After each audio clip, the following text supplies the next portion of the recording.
like it really wasn't uh, nothing going on to make it look like it was normal. And for that, I think that I don't want to live here no more. Now, going back to California, I don't want to do that. I do. I can't say that. I do. But I just thought about that when I was talking. They did that so it would look like changing the periods around as if this is when I went to California. Mm-mm. When I talk and hear it out, I can hear how the things linked. And I don't think that's a good idea. To go to California now would be like she left there and went to California in 2021. Mm-mm. I went to California in 2021 in May, and I went in the black Dodge Ram. They done took the black Dodge Ram out of the picture. So if I go to California now, it's going to look like you went to California in 2021 after all this other stuff done happened. And it's going to look like you ran, like you running from trouble from Georgia. And I hear that now that I say that. At the same time, do I care? Not really. But am I really going to stay in the house with the man and you suing him? I don't know. But I'm definitely going to do it. I'm definitely going to file. They poisoned me here. They put me to sleep. They gassed me. The window was, I'm going to take pictures of that. I got pictures of where the camera was took down. The girl came in here, that video was edited. And he was letting her sabotage me. And I got enough evidence to prove that. The window is busted, is messed up. The camera was took down the day that she came. I got pictures and messages where she done been in my room. I done took pictures of her nails. They can erase all of that, but I still have enough evidence to prove what's going on in this house. And I think that's a hell of a lot of money that he gonna owe. And I'm interested to see how they gonna handle that, because they have messed up. And I'm not gonna worry about dying, because once I file that, I'm definitely going to send a copy of that to the FBI and to the United States President of America and ask for my safety, because I know that these people ain't regular people in this house. And so that's going to be my security, because then it's going to bring all kind of eyes that's already on the house out. Now everybody going to be looking because of the complaint that I filed. And that's the way you win. You have to come out, and you can't be scared. It's too late to be scared. It's out there. It's done. It's too late to be scared. It's too late to be, oh, should I? Yeah, move. Keep going. Ain't got time. You can't fear in the front of no masters. You got to do what you got to do. When you call the law and make them do their job, see, they done forgot right now. But when you make them come back to reality, hey, hello, yeah, that's what we doing. Then they, oh, ain't got no choice. She done went out there. Yeah, I'm going out there. That's why I done went all this time. I'm going to play my hand. You put me in a place to stay, and you actually charging me money to be here and get abused. Have people coming in my room at night, coming in my window. I'm paying you money to get straight up abused, stuck, wake up with stuff in my legs, stuff in my arms. Don't I got all them pictures of stuff that done happened to me staying on your property. We ain't got nothing else to talk about.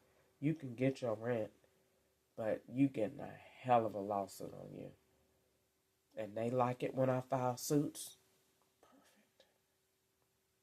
I'm filing one in state court, and I'm going to file one in federal court. And we'll keep it tied up. And I'll take care of all of this, the car outside, and all of it. All of it.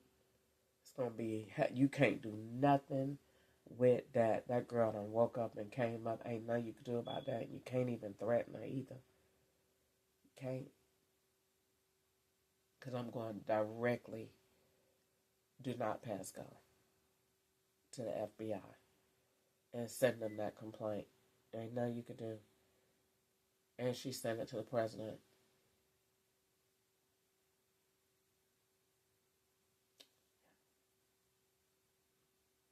Because I went to sleep and they did this. And I want them to stop gassing me. Any more gas that I get, I from here on out, the police is coming. I kept waking up. I put tape over that. And in that same room back there, they got it. I'm put the similarities, take pictures of it.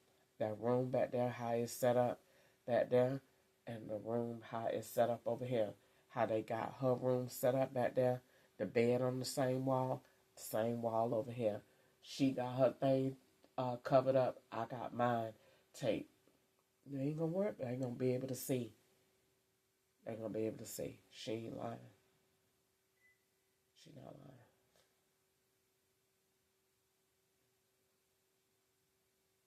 And that girl was working witchcraft in that room. And doing all of that evil stuff, and they put me here to be under that.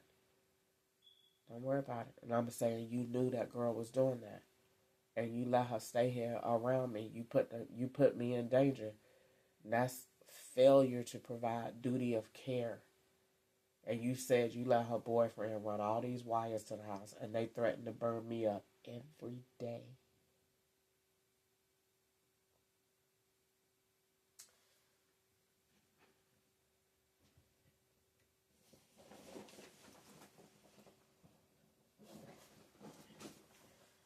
And it definitely didn't help that the last time I was at Walmart and I was on live and they pulled a fire truck up in the front and the police that done came out here and they was talking on cell phones, you easily are connecting that conspiracy for me. And I ain't got nothing else to say. You let them come in here and do this to me every night. And I woke up on Wood Lake Road with that big old gash in my hand where they had to stab me in my hand. And my nose used to just run like a faucet from the gas. And that's why they had me in that house by myself. And the whole time I was in that sleep, I kept telling Catch Up, I keep sleeping. Why you keep sleeping so much? I don't know. I just keep sleeping. Gas. And they was coming in that every time, gassing me and just coming in the house. No problem. No problem. Let's just get it all written out and just stop talking about it. He gonna get his rent. You can have your rent. But I tell you what.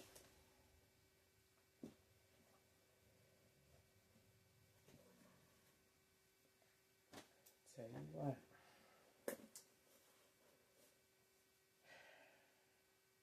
Let me get my notes written.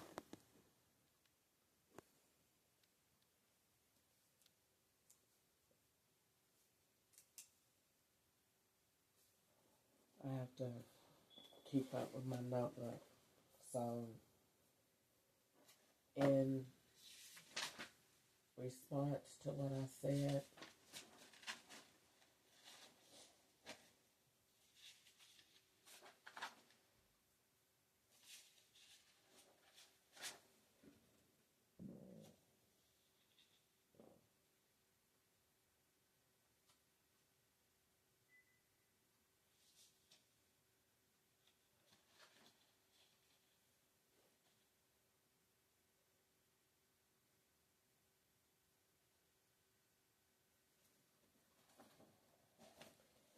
in response to what I said, I think how I feel right now is determined, motivated. I feel like I need to stay close to the Lord. It's not easy when the when the enemy is caught, and they know that, and that's good and that's bad, because it's good because if they feel like they so caught and they don't have no way out, they be willing to settle to keep your mouth closed. But it could be that they be so willing that they feel like they ain't got no other choice, and that's where the FBI job is gonna come in. Either way it go, the FBI is responsible for me, so I don't be worried. If something happened to me, the FBI is still responsible for me, and they will get sued big time. So they not gonna let nothing happen to me because they in it. They can't. And Roswell Police Department said the same thing. When I told that lady and now who was doing this and all the federal agencies involved, and I said they tell me every day that they're going to kill me. And she said, we can't let anything happen to you. So they know that this is going on. And so on that note, then I just have to walk through and be willing to file what I got to file and say what I got to say. And he ain't going to argue with it. He's going to know when he read it. He already knows. He already know. They done told him already. He probably looking at my video right now. They already done told him. She is going to sue you. She says she is. She might not. But she already talking about you. So that means she ain't going to turn back. Because she ain't trying to hide what's going on with you no more. And she was. And now she not. Because she just now feeling like you screwed me. Like you really did me wrong. You got me cleaning up in these houses like a slave and they staged as mine. And you swapping all of these people with me. And when I go to bed, all these people that come to this house, like I can't feel it.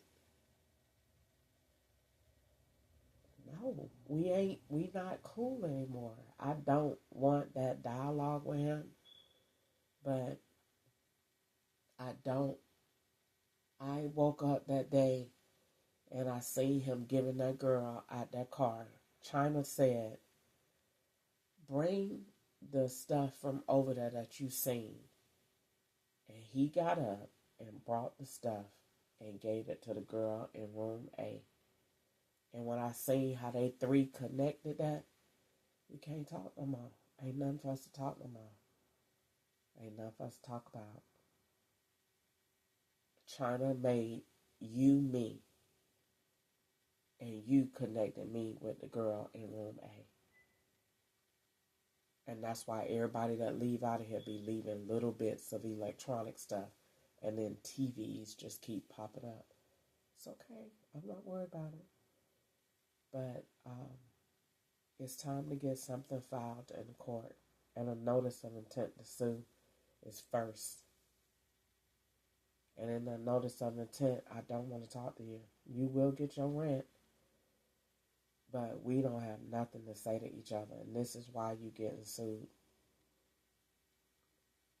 And this is what that happened. And I am going to go to the doctor because I'm waiting on them to give me a diagnosis. And this is why I'm going to trap them up. Come on, give me a diagnosis. That's what I'm waiting on. Give me one. And when you do, you're going to be done screwed up. Because I'm going to go all the way back to Loma Linda in my notebooks when they said they was going to say that I had sarcoidosis in the brain. Come on, do it. And I'm going to link that white lady that was laying on that floor in Emory Hospital that I recorded. Come on, play. Say the right thing. The best thing for them to say is you don't have nothing. We can't find anything.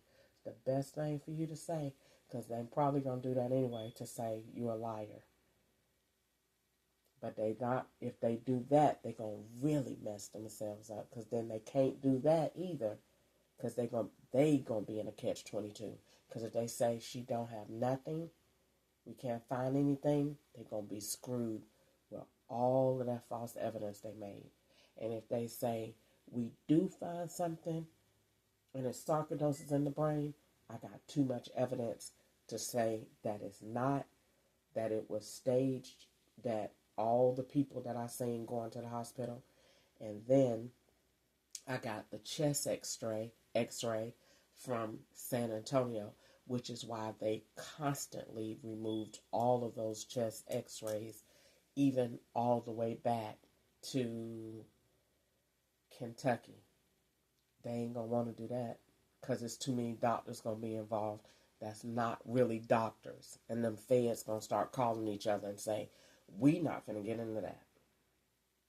So they not going to want to do that either. They're in a catch-22 on themselves with the medical part. Because they're going to say, we can't say she don't have nothing. If we say she don't have nothing, we cannot fucking arrest her. That white man going to start cussing. And then if they say she do have something, they're going to say she got all of these objections, and they're going to be screwed. So they can't do that either. So they're going to say, what do we do? And they're going to say, we can't kill her either. Because we done told too many people is involved. Can't do that either. And I'm going to tell the feds all the different things that they said they was going to do. They said they was going to set the house on fire. They said they was going to call me an old man. They said they was going to hit me with a truck. They said they was going to shoot me. They said they was going to gas me. They said they was going to do all these different things. And everything that they said, they have connected. When they said that they had running wires, when they said that everybody got space heaters, they put their own stupid selves, put a fake news thing with every threat that they said. And I'm going to use every one because I got notebooks and I wrote and I backed them up and I took pictures and I made video and I've been recording myself every night that I've been in this house, every single night. And that means to a court of law that that girl did not feel safe. She did not feel safe. And all these threats that I done had, and every time China came in my room, and all the black gloves that they kept putting around, not good look. Not good look. Not good look. And then he called anybody, they're going to say, nothing else for you to do. You got to pay her. Because you can't kill her. And God ain't going to allow that. He said, I shall live and not die and declare the works of the Lord. And I'm the best agent ever that done looked at this say, you did it. You good. You did it. Because all of that, you pushed through.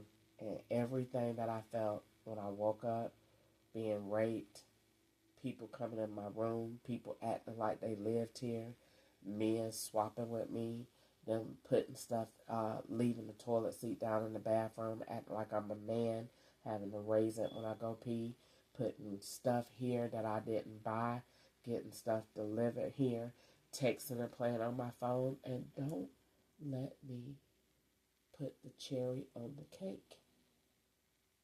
Everybody's phone here is connected. We're done. Ain't nothing else to talk about. Take everybody's device and turn it in to the feds because they're all connected.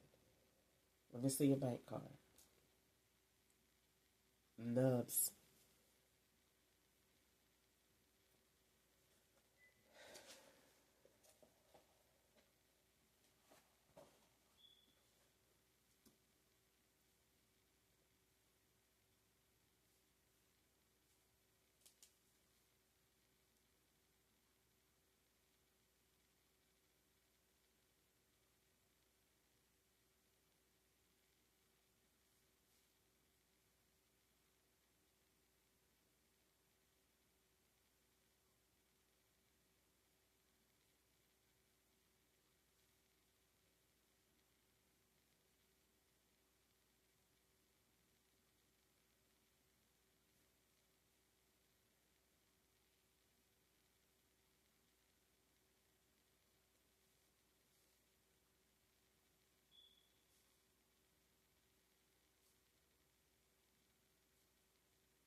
So I said I seen money coming to me this year. It was money all around because Marta is screwed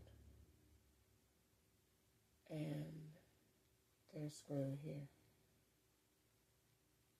And I just think that I want to just say how I feel so it is recorded what is being done to me here. What they did to me. They put me to sleep and everybody here is from different times that I wasn't here to make me look like a liar. So all the the infamous China slap, they made that on April the 23rd of 2024. And I didn't get slapped and I wasn't here then. So they had that same guy come and replay the scene with me. And that's why he just reached out like this. And when I swung back, they ended it. So it was not a slap, but they could do the edits to make it. And I'm assuming that that guy was here in 2000 or some period that I wasn't here. Because I didn't live here in 2022, in 2023. I moved back in here in July of 2024. But they're trying to make me look crazy by gassing me and changing the times and the periods. That's why the lineup on the TV is never current. Never. It's never in 2025. It's always old. And so is the YouTube suggestions and the commercials and the people that lived in this house. They bring them back to live in here. So that when you say, I didn't live here with Jermaine, girl, you are a liar. Jermaine is in the room. They said his name was Tony or this.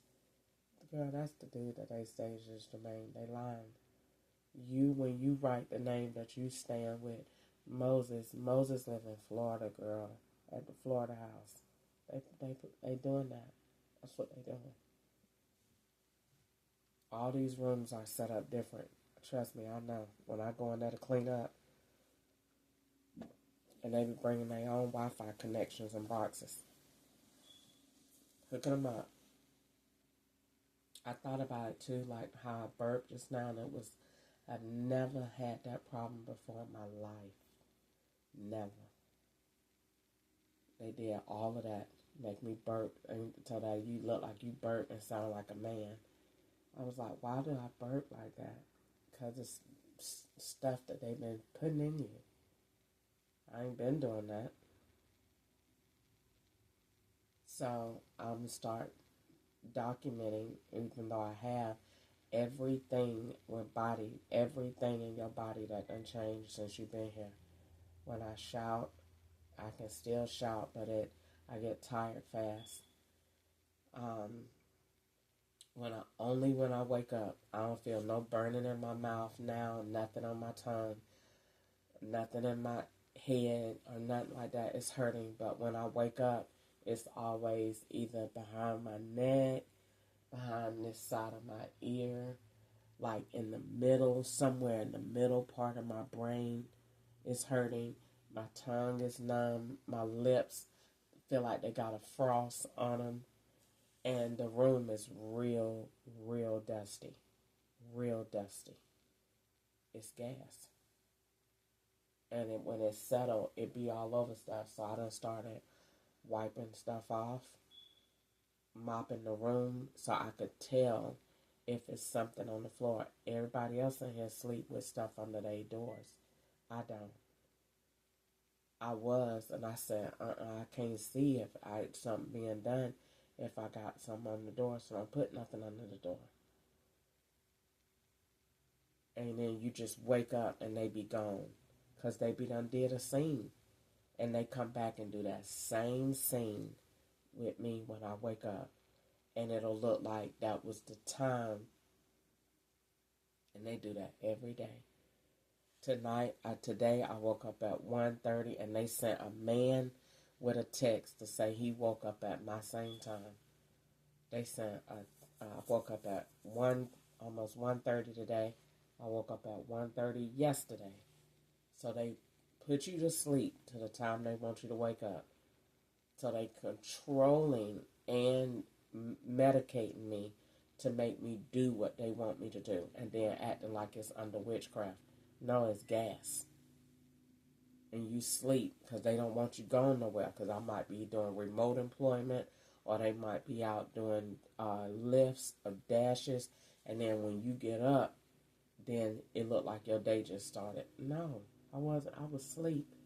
You weren't asleep. You was out dashing or lifting or doing robberies or doing something you had no business doing, or you was probably getting screwed. Like when I took a nap tonight, I dreamed that I was scissoring. And I was like, ugh. I didn't even want to do it in the dream. I was like, what is this? Why are you putting your, ugh? So maybe they had, because I text Ketchup and told Ketchup that I was horny and wanted to have sex. And so I was like, if I told him I'm horny and I wanted to have sex, and then I fell asleep at 8 o'clock, I should have got back up about 10 or 11 somewhere. I should have got back up. Why didn't I wake back up? I got back up at 12, something, almost 1 o'clock. I was like, that's weird. And I had that dream, but I also had the dream that it was a man. It was a man. And he was like, I see Jesus. Jesus, man, Jesus did this. Jesus did this for me. And he was preaching, and he was one of them. He was Adidas. He had on Adidas. So that meant he came from the group. And he had on that, and he was like, man, I don't care what y'all say. That's what he was saying in the dream. And he was organizing the football field. So it was something, I know who it was in the dream, but I don't want to say the name. But he saw Jesus, and he was major. And he was like, I see Jesus. I don't care what y'all say. Jesus did this and Jesus did that. Man, I'm done with that. So in the dream, it had turned around. But I don't know why I dreamed that. I dreamed that it was a man, and he had a vagina, but it didn't look right. And he was scissoring. And I was like, why are you ugh, I don't like this. And anytime I have dreams like that, it's either I've been raped or they are playing porn on the TV, because they control that TV. I bet you if I go right now to Bluetooth and I turn this off every day, watch till I go to Bluetooth and it be on.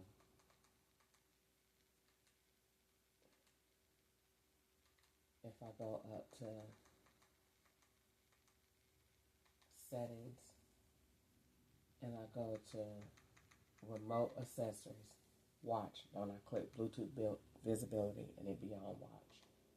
Told you. I'm turning it off. I'm turning it, going back. I'm going to check it. It's off. Watch till I check. In a little while, it's going to be back on.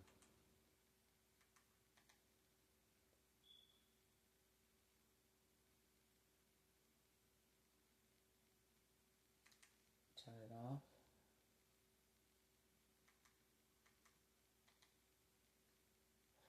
And that's how they be connecting. They use the phone, and that forms makes one thing. So that every time you're looking at that, you are engaging with their background activity on their phone. And they either looking at either something illegal or children balls or teenage girls or whatever they be doing. But whatever it is you looking at it every time you look at that TV. You are not looking at what you think you're looking at. And every room in here is set up in a different state. They connected. They friends is in another state. So you're looking at this person talk to you and they say they from Chicago. Where is the friend connected? They say, oh, I'm talking to my homeboy. Where is he? In Florida. That's your connection. That's where the room is set up as. Then you talk to the next one. Oh, I'm from Michigan. Where's the friend? I'm talking to my homegirl. Where is she? She in South Carolina. That's where your connection is in the room. I'm talking to my homeboy. Where is he? He's in Louisiana. That's where your connection is. Talk to another one. The chef. The chef is Sean. Where is Sean? Sean's in Atlanta. But where's the homegirl, the homeboy? That's where you connected to. And as long as they talking to them, when they talk to them, they running them as you.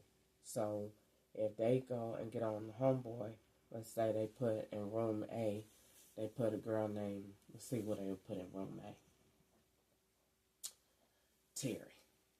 Put Terry in room A. So we put Terry in room A. Terry's homegirl is going to be in California. I'll put her in California. No, California was the back room. So room A would be South Carolina. So let's put Terry in room A and let's link her to South Carolina. That room going to be set up just like South Carolina. So South Carolina going to run a room for rent. That might be at a alcohol and treatment center, or it might be at an Airbnb. They're going to use the same furniture in South Carolina. Terry going to go on there, hook up Wi-Fi. They're going to change the Wi-Fi code, and they're going to link it to South Carolina. So they're going to be on the phone. Now, Terry is going to connect to my device and my TV via Bluetooth. We're in proximity. Now, then, how she going to connect to her friend is when they go to talking. They going to go out. She going to go out and connect as me. Because she going to take my phone, put the SIM card in there, go out. Terry, where you at? Oh, I'm at Walmart. All right. Crystal says she going to eat chicken today. You buy chicken. Come in here, buy chicken, put the chicken box right there. Camera is right there. When Crystal come out, got the you and the chicken right there. We got the phone. We got the receipt. Bam. You're done. Take the camera, the phone. When she going in there in her store, Terry gonna call. Not Terry friend gonna call the phone. From Ketchup's phone or from Easter's phone. I'm gonna go in there, call in through WhatsApp, call in, hey girl, what you doing? That's not Easter. That is her friend in South Carolina calling through WhatsApp, texting you while she is in South Carolina at Walmart buying that chicken. So they're going to take that, swap that facial recognition, swap them IP addresses. You was just in South Carolina and Walmart buying chicken. They go to box, they go to phone, they go to receipt, they go to account transaction. They're going to link it to Cash App. There you go. Turn around and put your hands behind your back. You are a liar. She got Alzheimer's and she is 82 years old. We got it, guys. That's how they do it. And that's what they're doing in this house right now. Live. Going on right this minute. While my face is here and that TV connected, they in another room right now watching balls, watching girls, doing something illegal, doing something they ain't got no business doing. Right now. Live. And that's what they did. And that's what they've been doing to me the whole time I've been here.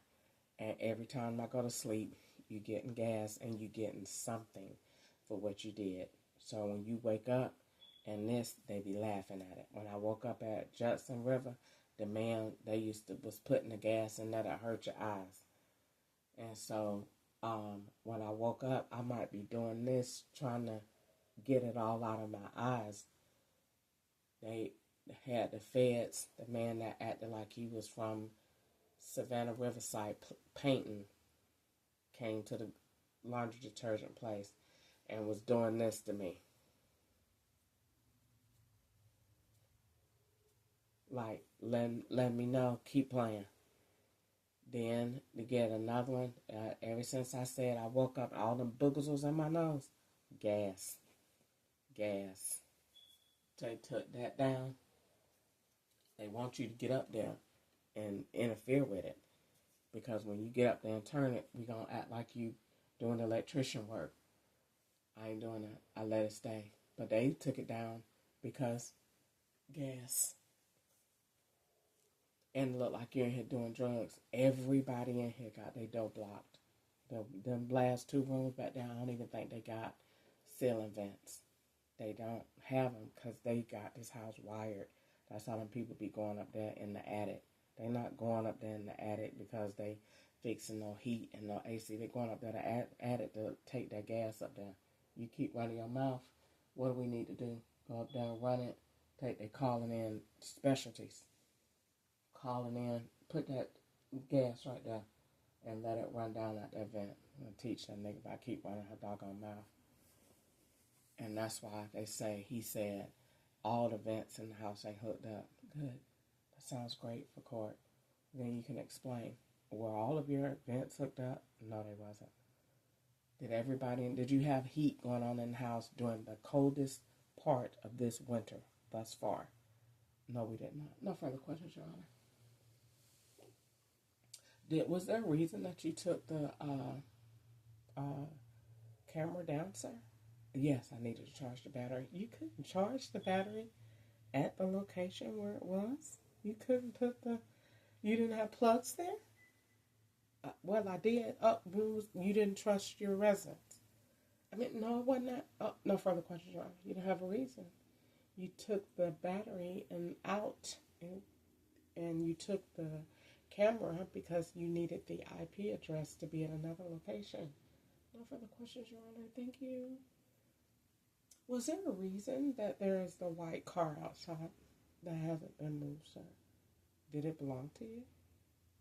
Did it belong to Mrs. Ketchup? But it was parked in front of Miss Ketchup's room. Is that correct? No further questions, Your Honor. Were you checking identification for the people that moved into your property, sir? Did you validate that ID to see if it was real? Did anyone move into your location with a real ID with a star? Were you giving leases to the tenants in your housing development? No further questions, Your Honor. Do you provide receipts, sir? No further questions, Your Honor. Yeah, it's a lot of questions. But when you took that camera off, that's all I needed. Because now I got you. You took the camera off, and you take it to Alabama, you take it to Florida, or you take it around the corner, and you let China and them act on it, and then you bring it around here, and everywhere that IP goes with a phone, and it goes to that TV, and it goes around this house, and that's what they did. And it's just recording and recording and recording, and they take it also down when they don't want people that's in here to be on it.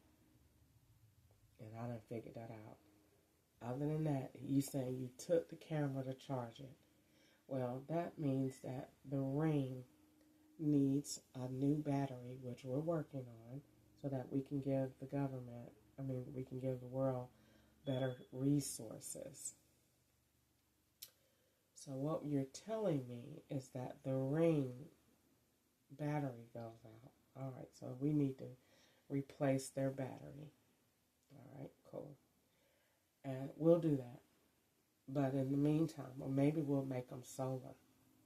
How about that? We'll make them solar. Or we'll put new batteries in there. Because that sucks that you have to be without security while your thing is charging. I think, actually, it takes me, let's not do that, guys. Let's not do solar charging, and let's not do plugging up. I don't believe him, but let's just say for the sake that he did, let's turn a negative into a positive, and let's go ahead and implement my idea with Bluetooth charging. This is perfect. So what I want to do is I want to put the Ring on the outside of the door. I want my own security system. I don't want a security system that depends on Wi-Fi. I want Wi-Fi to sit on level 3 in the connection part. I don't want Wi-Fi on the first level of connection. That is faulty. So I want my own security system, and I don't want Wi-Fi on the first two levels of my um, connection. I want it to be on level 3. I want to do system to system and maybe system to uh, a different way, but I don't want to do system to Wi-Fi. That is faulty and it's never ever going to provide 100% security, which is why technically all of these security companies are at risk of being sued. For example, Roku is taking my face right now, putting it somewhere in a room where it is not. And that's because they have changed the ID on the camera itself. So in this case, dealing with Ring, I don't want to have on my system that I have created, I don't want a Wi-Fi system connection. And I don't want that battery issue. So what I want to do is the Ring goes to a box that plugs into your wall, and we do Bluetooth charging. You don't have to touch it to anything. It simply charges itself because it's connected to that. And so it will pull the power from that source. And that source will plug into the wall and it will cut itself on and off with that intelligence. So that's what we need to do to fix that. You shouldn't have to unplug a device and not have security because it's charging. That's dumb. So the only way to do that is wherever your security camera is, then what we do is just supply it with artificial power that comes from that right there. So that makes good sense to me. And then the other cameras outside of the house, we could do solar batteries so they never have to come down. And then we'll be good. All set. Save money too. Yay! Solutions that work. So, as you can see, I'm definitely not going to bed tonight. You go to bed tonight if you want to. After you did all that talking. Won't be doing that. But I just want to document as much as possible right now what I'm going through. And it being my birthday, what am I feeling? I don't want to, I'm scared to leave the house overnight for my birthday because of people coming in and what they might do, you know, if they be in here having sex or, you know, having drugs or staging stuff in here. And so I don't want to do that. I don't really like to leave my room for long periods of time. But I really did want to go get a hotel and check out. I think I wanted to go, I don't know if I wanted to go the day before my birthday and wake up at the hotel or stay the whole day of my birthday and then check out. I think that's what I wanted to do. But I wanted to definitely go to a nice hotel for my birthday. And I was trying to think of where I could go that I didn't feel that I would be abused badly. Even though I had a great stay at the Westin in the room, the breakfast, whoever cooked the poison was, no, don't eat there. So no to that. But I like the room, but can't eat there. And then I thought about the Sheraton because I like the bath, but they didn't give me any good air. So I kind of didn't want to do that.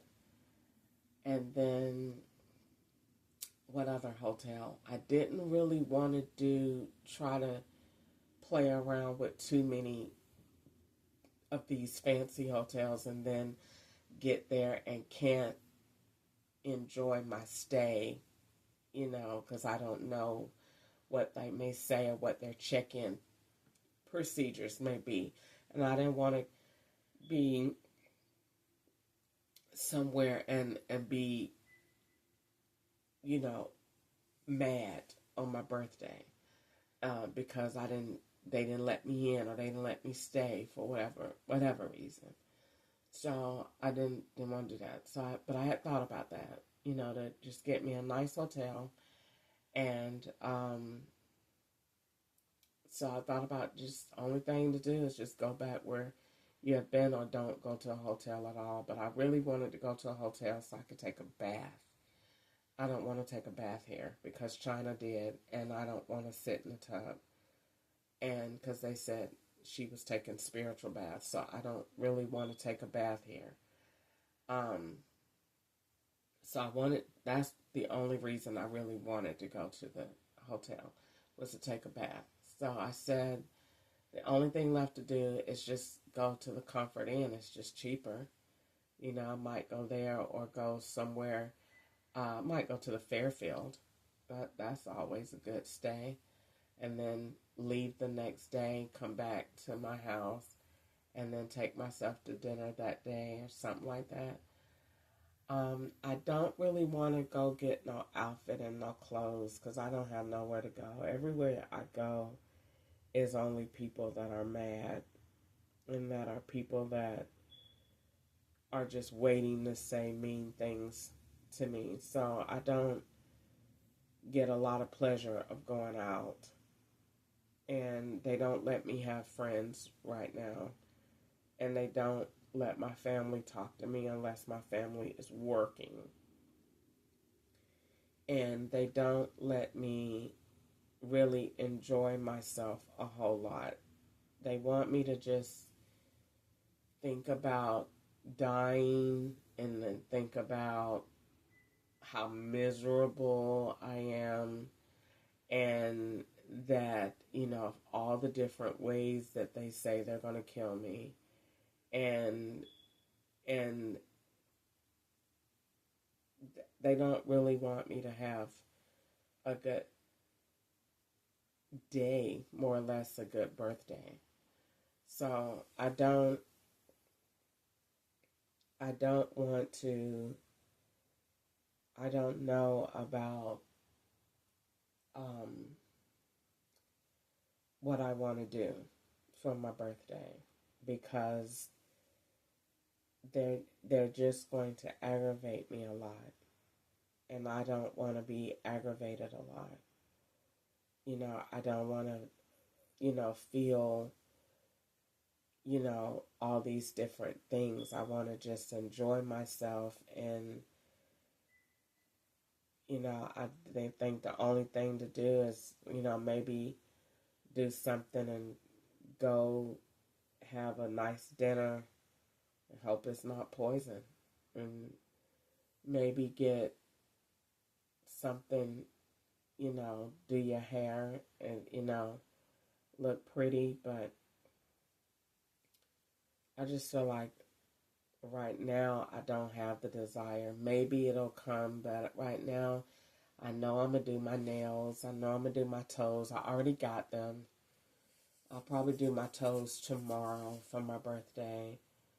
I said I might want to go do a yoni steam, but then again, I'd be thinking of anything when it comes down to stuff going in your body. This is not the time to be doing anything like that.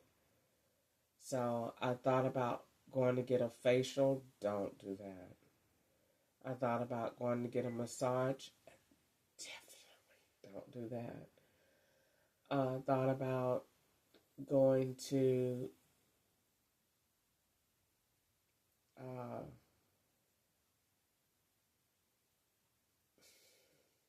go to the mall. That's the only thing I can do. Go to the mall and take myself shopping for my birthday.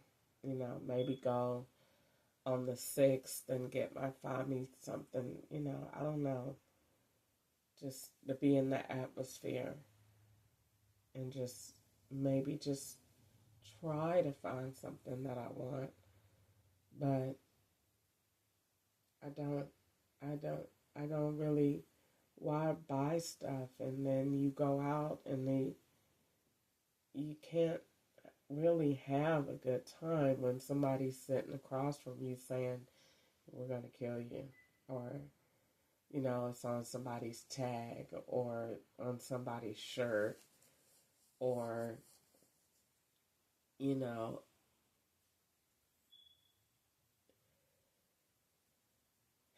or you're worried about who's in the room.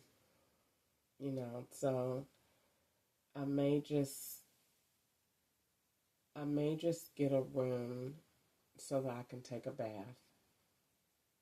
And then I want to take a bath. I want to be in a room and I want to be,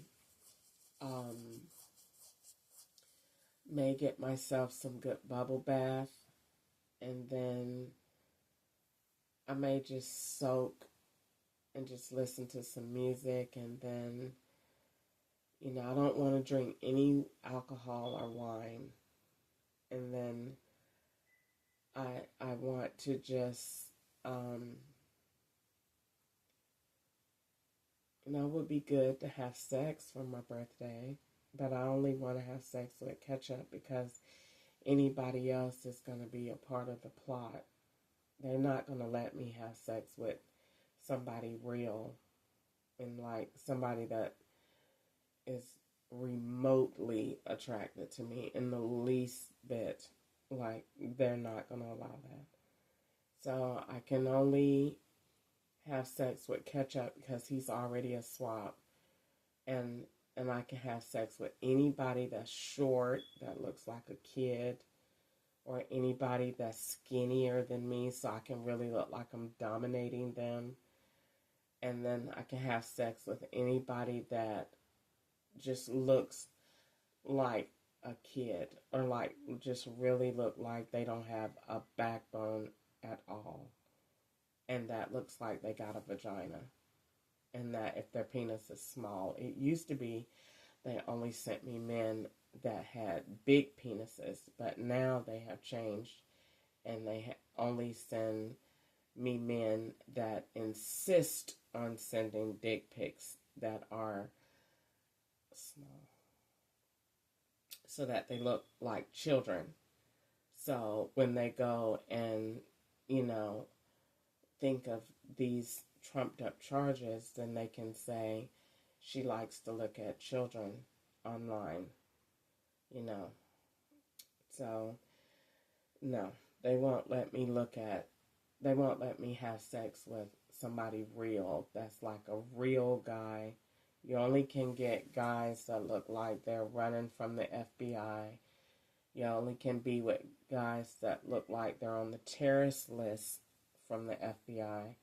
You only can be with guys that look like they're smuggling drugs into the country. Or you only can have sex with girls, maybe from a strip club, Magic City or something, strokers maybe, but any females, because the guys like to look at that anyway, so they will definitely allow that. But no regular, tall, working, classified, legal American citizens. No. Has to be something from the FBI's most wanted list. You can do that. You can have sex with any of them.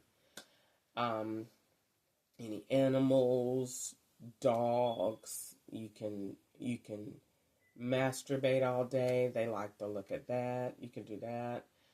But no real heterosexual sex with a man and a woman in the confines of a hotel room like adults. No, we're not doing any of that. That's too normal. We have to do something, get all wrapped up in some Muslim gear, wrap your head, get a long machete, and maybe stand there and, get some sheets and drape them on, maybe look like you're Arabian, and then put some language on the TV in a different language, and you can have sex doing that. But no regular American man that likes women only. Has to be something they can play with. And if they can't play with it, then you can't do it. It's just not the way it works. I don't care what people say. I know what they do. And you're not free in that area. I'm not free. Because I can't do anything if they can't play with it. If they can't manipulate it and turn it into a crime, the answer is no. And how you know the answer is no, it ain't going to work. Like, you can't get a bank account. The answer is no. Why is the answer no? Because you're going to use that Money Network card because it don't have a name on it. Okay? And we got it hooked to disability benefits because if you keep talking, your fucking legs are going to come off. So you're going to shut up, and you're going to do what we said, and you're going to use that card, and you're not getting a bank. But at the same time, the banks that you apply to, we've already got those cards. So shut up. And that's the way that it is. That's the way that it works. And you get that answer. That's your answer. That decline. They only want, all the banks do the same thing. You apply. They say, set up your username and password. They go, what color do you want your debit card? They be recording you doing all of that. And then when you get done, they say, we're sorry. We have declined your application, blah, blah, blah. And they be done made all of that. And they had you make a username and password, had you sign in and everything. And they get right to that point and they say, sorry, it's declined. And that they be done on the other screen of that. They say, your debit card is on the way. And they taking a picture of that. They not taking a picture of the decline. And they're going to swap that from the other device, and you got that phone, and they're going to send that card out in the mail, and then they're going to get you to order something online. Some reason you're going to have to go to the mailbox at the same day that that card is going to be coming in the mail, and UPS right up here at Church Street definitely going to put it right there in that box, and they're going to have China go at 10 o'clock that morning and pick it up, and they're going to have you go around 2 when Lyft comes, and they're going to swap you out with China going to the same mailbox because she got the other key, or a Mexican got the other key because they took the other key in October of 2023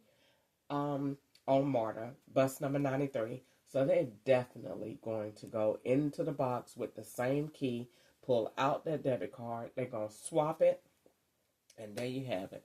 And you're going to say, I didn't have the debit card. Ma'am, the debit card was activated on this day.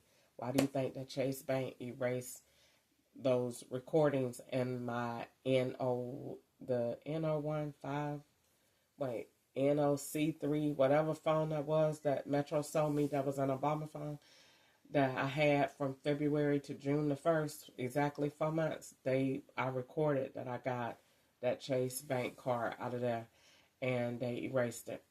So, yeah, that's what they do. But I wrote it down, but it doesn't matter. They don't care anything about what you write down. They really come in here and put you to sleep and take that thing and erase it. You don't believe me? Look at my number 4 notebook. They erased. Anybody look at that number 4 notebook, they're going to say, look at it. Number 4, look at it. And you're going to say,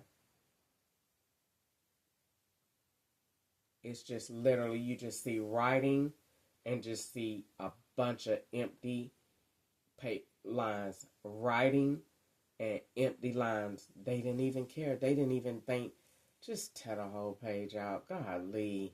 Or just, They just erased paragraphs out the middle of a page. They're going to look at that and say.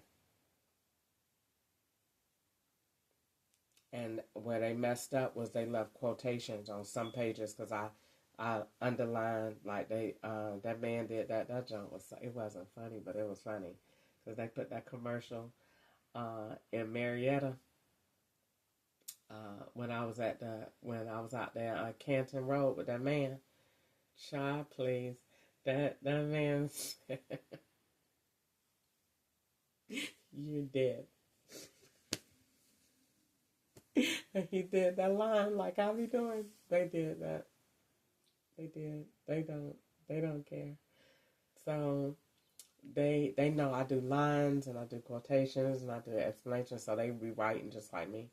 So they did that and put that line, and I said they erased all around that and had left those little things, and I said that's because they be working in the middle of the night. They be sleepy, just like Unit 707 down the street at Public Self Storage on River Highway 85.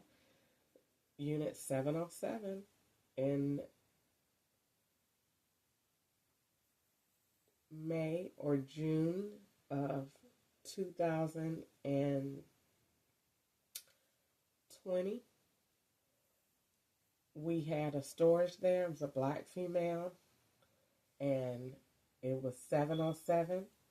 And I don't know why they keep doing that. They put that watch on TV. I don't know why they keep doing that. It was a old gold Timex. Old. I threw that thing away. And I said, Ketchup, call the man and tell him that he left this in this furniture. And so Ketchup did, and the man said he didn't want it. And I said, throw that junk away. I didn't want no parts of it. I knew it was something set up. They put that on TV tonight. I don't know what the deal is. And they had it at the Hyatt Hotel in Dunwoody. It was on the ground when I walked past it. I don't know why they keep flashing that old gold watch. I seen it at that in the furniture, the dresser that we got from that man, but I didn't want that junk. I told Ketchup to throw it away. We threw it away, threw it over the fence. And so, but either way, they took the sides of the storage down. They always give me the unit that they have control over next door. This gives them access.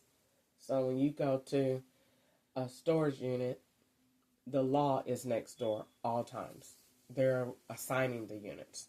So they assign it so they can come in and take their walls down, and that gives them access to yours, and they never have to unlock your unit. So they took the walls down, and the man had on the muddy shoes, and he walked all over the walls, and they put them back up and forgot to wipe them shoes off. Child, I walked in there, and them shoes was going straight up the wall. I said, so who was in here? Split? I put them pictures all over the place, and the FBI said, we gonna get you. Don't worry. We gonna get you. That's okay. No problem. I'll be waiting. So they got mad. They got those pictures too.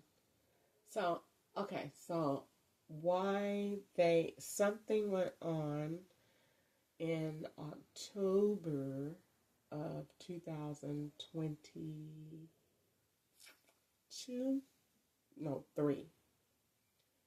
From October the 12th of 2023 to October the 25th of 2023. I need to find proof of where I was.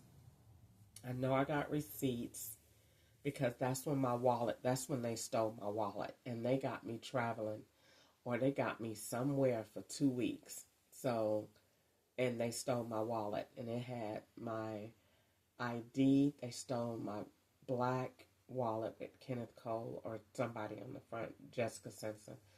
On the front, it was either on the 93 bus, or I think it was I think it was on the MARTA 93 bus, because I was on the phone with the scout at Clayton County, and they seen me had my wallet open. And I had never took that route before, so I didn't know how fast we was going to be at the station. And the girl was sitting all the way over there in the corner, and she was a scout too. And I remember her saying, "You could go, get off the bus." And I was like, "No, just go ahead." She was like, "You could go ahead, get off the bus." And that was because she knew that my wallet was laying there, and they stole it. And and then I also thought it was when I went to ask questions at the desk at the library. But I think it was the bus, because that's why that lady held me on the phone so that I could be aggravated that long until they got there. She aggravated me on purpose so that I wouldn't have my mind on the wallet and I wouldn't know that it was still laying there, and they would just rush everybody off the bus and I would forget the wallet. And so it had my ID, it had receipts, it had my blue SD card, it had my another black and red USB. It had my Social Security card. It had Fifth Third Bank's debit card ending in 0633. It had, what else did it have? It had my receipts to writing certified letters, and they stole it.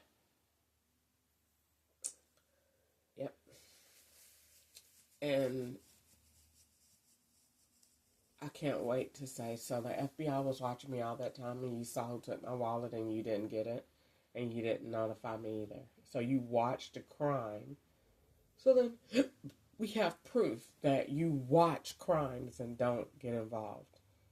So you watched my wallet get stolen and taken, and it had the money in it that I had just went on Facebook and said I wasn't going to spend.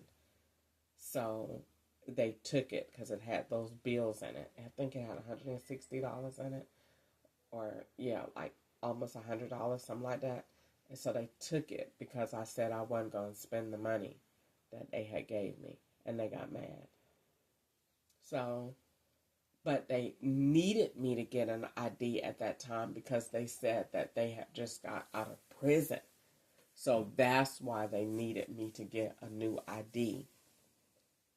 But they had me out of town for 2 weeks, or somewhere for 2 weeks, from October the 12th or 14th to the 25th. I don't know where they had me at.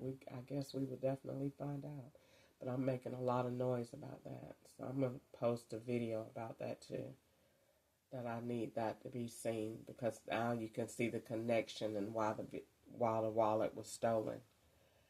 And then after that, they stole it again on November the 3rd because they wanted those SD cards. And I think they were probably wanting to do an arrest then. And they needed to get those SD cards out of my possession before they did it. But I think somewhere in there somebody said, "No, we're not ready yet because we got another hole to fix." And so I think that's what happened, because other than that, they were trying to get me out of, from having those SD cards, because those SD cards that they had too much information on them that they would have just been slaughtered if they would have tried to take me to court with all those SD cards, because those SD cards had my whole life on it from 2018 all the way up to 2023 when my wallet was stolen. So it was non-stop. I'm talking about recording everything from the inside of the house to Harvard, to me making phone calls, to pictures, to the vehicles I had. It had everything from 2018 on the way up. So they could not arrest me and then have those SD cards in my possession. It would have been impossible. So they had to arrange for them to be stolen. And so what they did was they act like it was witchcraft, but it wasn't. What it was I went to Ketchup said you want something to eat, and then he took me to KFC. And they told him, and they put something in the drink, and I remember I stopped drinking it in the car, and it had made me very drowsy and sleepy. And they had told Ketchup, aggravate her, get her mad, so that she's not paying attention, and she gonna be tired. And when we gonna get her when she get in that room. And so what they did was, God didn't allow that to happen. He was still protecting me. So what they did was they said, send her up there to the room, get her aggravated. So Ketchup got me aggravated. I was upset. He was yelling at me, and I started crying. And I had the wallet right up there. I believe still that I think that Ketchup just took it. And I had it, and he started yelling at me, and I got it back, because I remember I forgot it. I got it off the thing, went upstairs. I was sitting down. I put it down on the side of me. I was tired. I was trying to write. I was locked out. They had locked me out of the room so that they could get me to come back down to the check-in desk without Ketchup and do the whole scene again. And I got they knew that would make me mad and send me over the edge. And I just sat down, and then they sent the Mexican boy and the young Mexican girl. And I just was like, I'm over it. And I got up, and I was pissed, and it fell. And when it fell, the master in 204 came and picked it up. They had me in 206. 204 came out, grabbed it, and took it back to his room. And that's why when I asked him, what do you think they said when they found my thing? He said, jackpot. That was my word. And that's what he said. So the reason when I came upstairs, I knew when I had seen the room, this is adjoining rooms, and they got you in a drug hotel. If you go to bed in this room, they're going to kill you. Because they're going to come in through this other room, and they already got you in a drug environment, and they're going to kill you. You can't stay here. So when I went in there, I said, I can't stay here. I didn't have my wallet. You can't get emotional. You are too far out, and you don't have nothing. I knew that the agents is always next door to me. So I got mad. I knocked on his door. Bring your ass to the door, because I know you in there. And I know that you're a federal agent, because y'all always stay next door. And that's why I went to his room. And I didn't have nothing. I had money on my card. And I knew that he had to connect. And once I connected with him, and they seen, and I let it go public that I'm with him, you're safe. And so they drugged me. They put me to sleep. They made me bleed out my nose and everything. But I was alive. Because if I would have stayed in that room by myself that night, they were going to come in there, drug me, kill me, and say that I died or got killed or something happened because of something else. So God protected me and didn't let me stay in that room by myself. When I saw that adjoining door, I said, oh, definitely not. Won't be doing that. And this is a drug hotel too? Hell no. Because they will do anything if that camera is not in view. Because they're going to say, well, will we come in a door? Nah, that's exactly what they would do. And so, I'll be standing there. And they was already set up at the desk. And ain't nothing here but drug addicts. Girl, if you go to bed in there, if you want to, don't be stupid all your life. So no, won't be sleeping there. And they stole my wallet. They needed those SD cards. And so that's when they did it. They stole them. It was about, they got about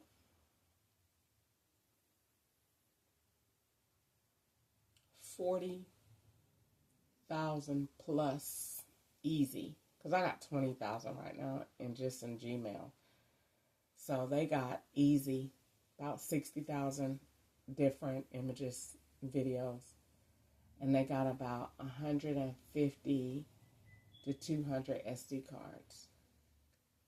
And they got 3 iPhone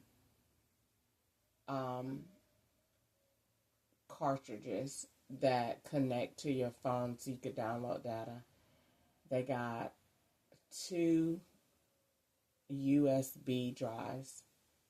They got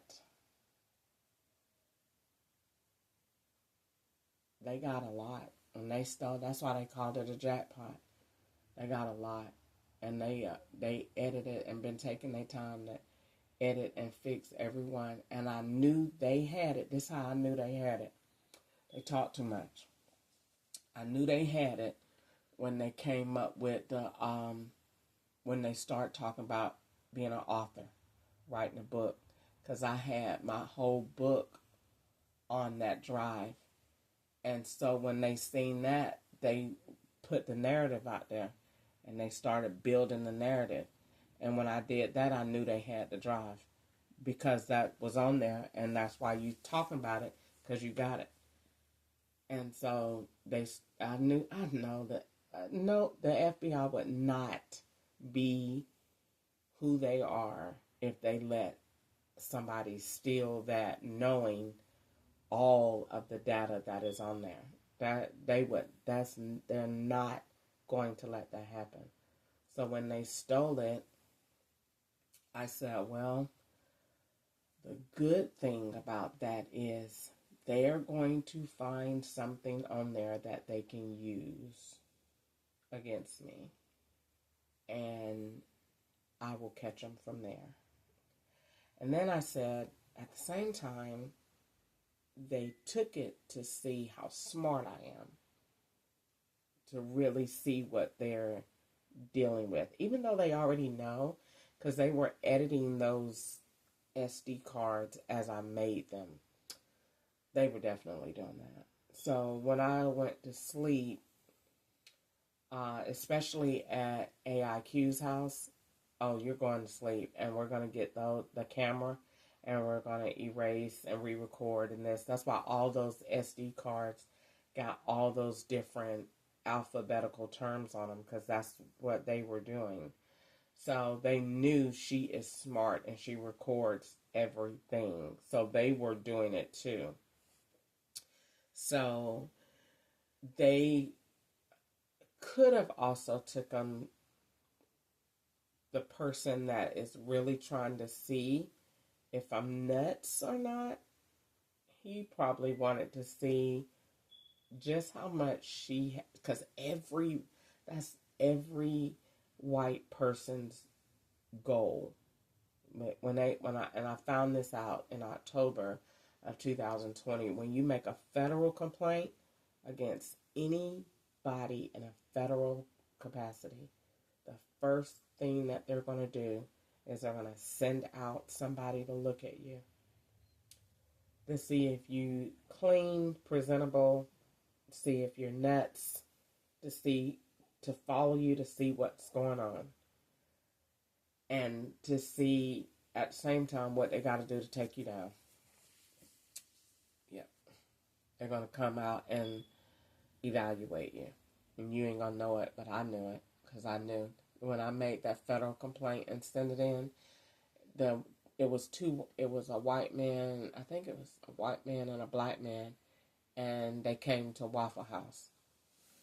And they sat there and they watched me. They watched me order, they watched me walk out, and he was staring at me to see, is she nuts? Is she clean? I see stuff in the trunk. Is she really homeless? Does she really got somewhere to go or not? And they was assessing me to see is what they know when you mention gas and you mention that kind of stuff. That they perk up. All right, wait a minute. She's all right. We know she knows this happens. Okay, she's not telling no lie. Well, let's see what all is true. So they started paying attention. And so they started paying attention because all of them want to see, did this girl really get all of this stuff? Because I'm telling you, when the feds, when I used to take out my SD cards, oh, they got nervous. They couldn't stand it because everybody's looking. Every agency is looking because every agency is saying, look at what this girl is saying online. We need to stop her. So everybody was looking. So when I pull out them SD cards, that junk used to be hilarious. When I used to be in that Dodge Ram in McDonough, Georgia at KFC, when I used to go there and sit to eat and then look through every time I pull out the SD cards, the law would have Easter call, catch-up call, AIQ would call. They would say, call her, get her. It used to be hilarious. And that's when I knew I got them. I got them real good. Because I used to know I'm going to pull out these cards and watch. They're going to get mad and they're going to call. And they call every single time.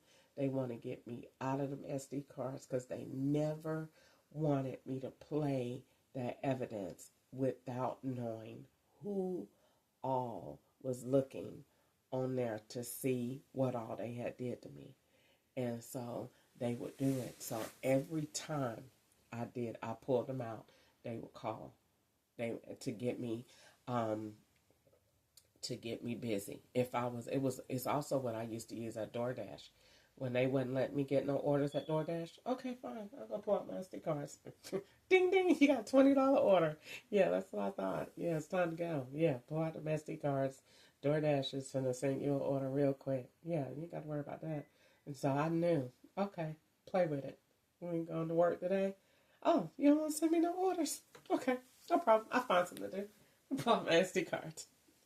Yeah, you can get an order real quick. Okay, here you go, Chris. Here you go. Yeah, they used to do that. And that's back then they was dinging. They was dinging then. So you pull out an SD card. Yeah, okay, Crystal. Okay. Yeah, here you go.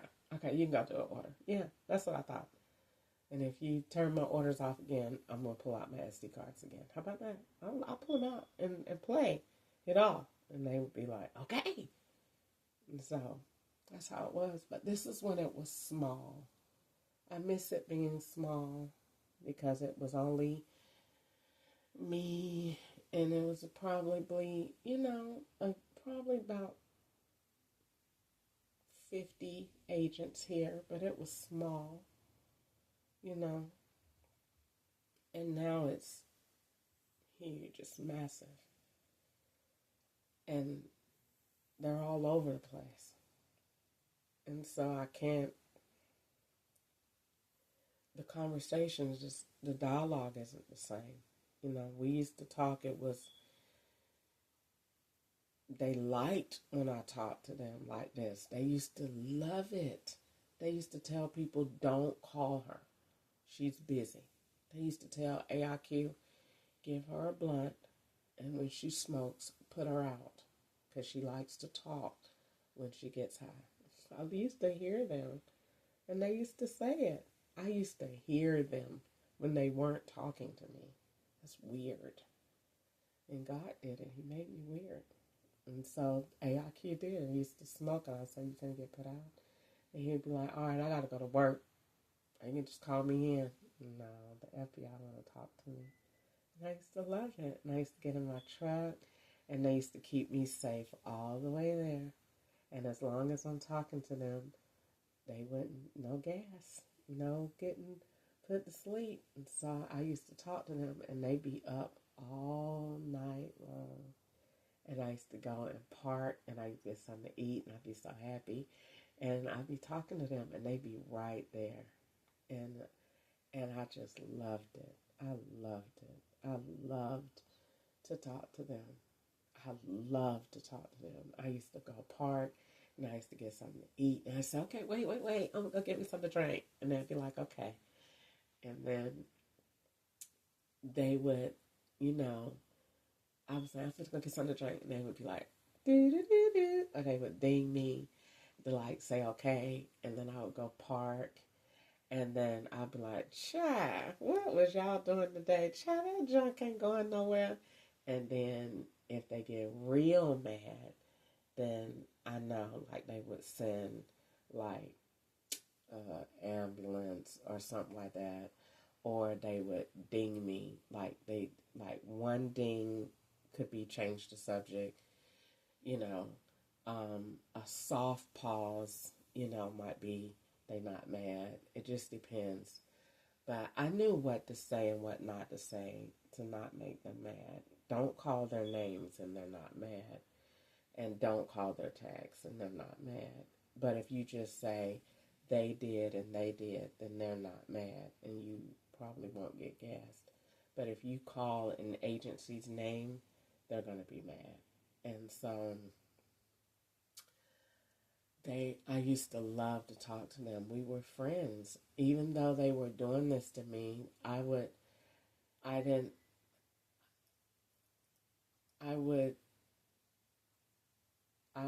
just still say that I never felt alone, even though I was out there like by myself to the visible. I was never alone. They used to come pull up and park and hop on my phone and do dirt and then ride off and blow. And then, the white man in Roswell used to do stuff and they would blow kisses and then they would text me when they got me. And, they would actually text me, "Gotcha." I'd be like, "Child, please, you ain't get out of here with that junk." And so it was a game. And that went on for all these years, and now they just be like, "Stop. How do you just stop something that somebody had you doing all this time?" Like, I'm used to talking to them. I'm not, it was what we did. It was the way it worked. When I made the first complaint, they wanted to talk, and they talk in ways that is not verbal. They send you messages and tags and words and shirts and YouTube and Google. And so when I got to make the first complaint, they wanted to talk. When I smoked, they all get on the phone. They clear their schedules. When I smoke, we're listening to Crystal. She's busy. That phone ain't nobody calling. Nobody. They Easter. Nobody. Nobody. I am important. When I smoke, child, please. I know. Every white man in the world, I had their attention on that phone when I smoked. And that's what they liked in 2020. Because they knew she finna get us. So we need to hear where we're caught so we'll know what we need to change. And that's what it was. That's what he said he was going to do to me. He sent me a message. He said, "You got me real good." And he said, "But give me time and I'm going to change everything." And he said, "I'm going to make you do it all." I said, "You don't make me do nothing." And he said, "Yes, I am. I'm going to make you do it." I said, "Child, please." And so that's why he be on my phone, swapping. To when you go in the store and you pay for your stuff and you swipe your card, that's not technically your card. He done swapped it to a credit card. Ain't nothing you can do about it. That's why he said he gonna make me do stuff I don't want to do. So it makes me look like I'm a criminal. I'm not. I don't have no control over how they connect my card to cards that's not mine, that are around me. And so that's what he did. He just didn't think I was going to be that smart. And then when he seen that I was that smart, then he said, I made you that way. Then he turned from I made you that way to I'm going to kill you. Then he turned from I'm going to kill you to I'm going to put you in a prison. And he keeps just changing. So, no, that's the way it started. It was just small. Me and the small feds and the rec feds. And it was a nice love-hate relationship. And they get on my nerves.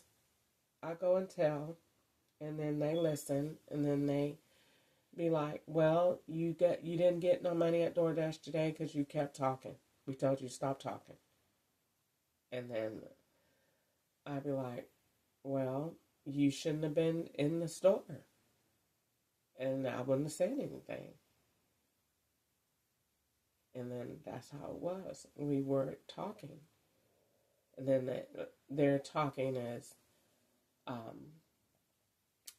shirt or a shirt or a tag with the phone and a ding. That's how it started.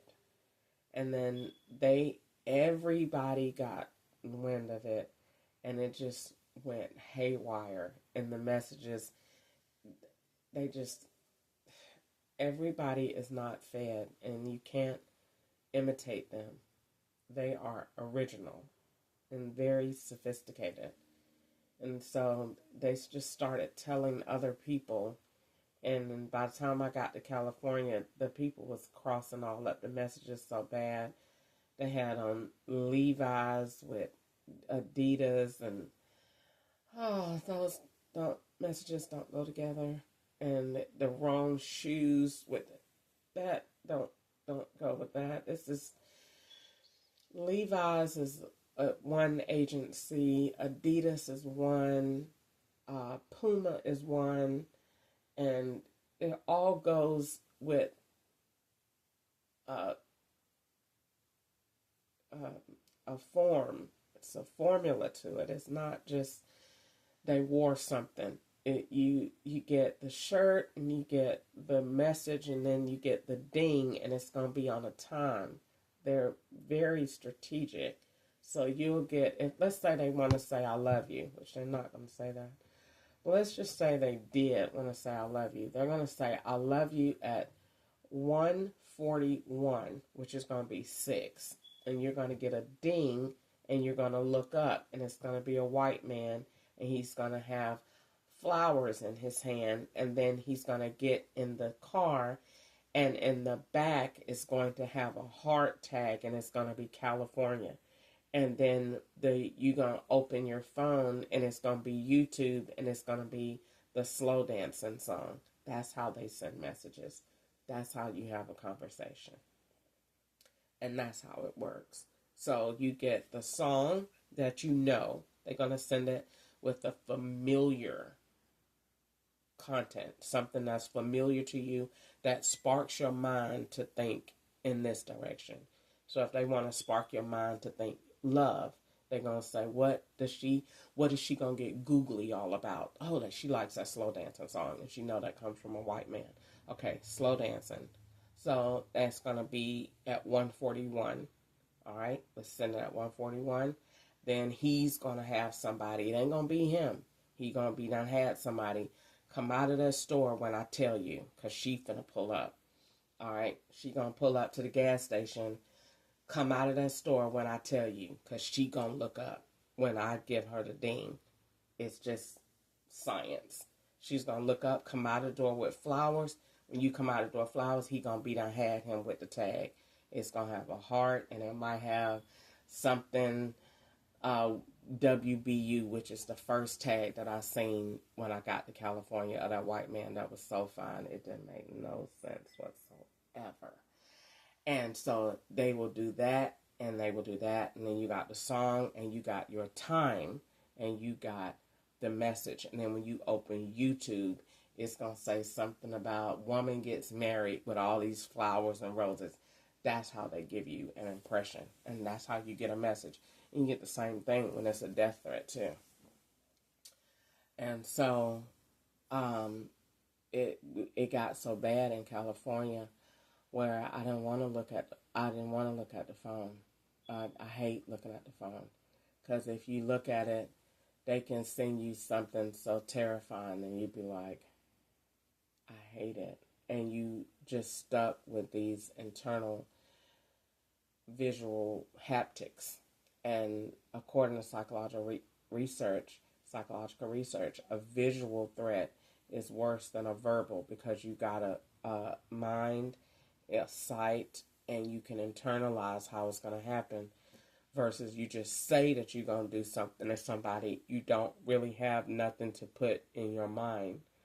So because they are little gods, they know how to play with your mind.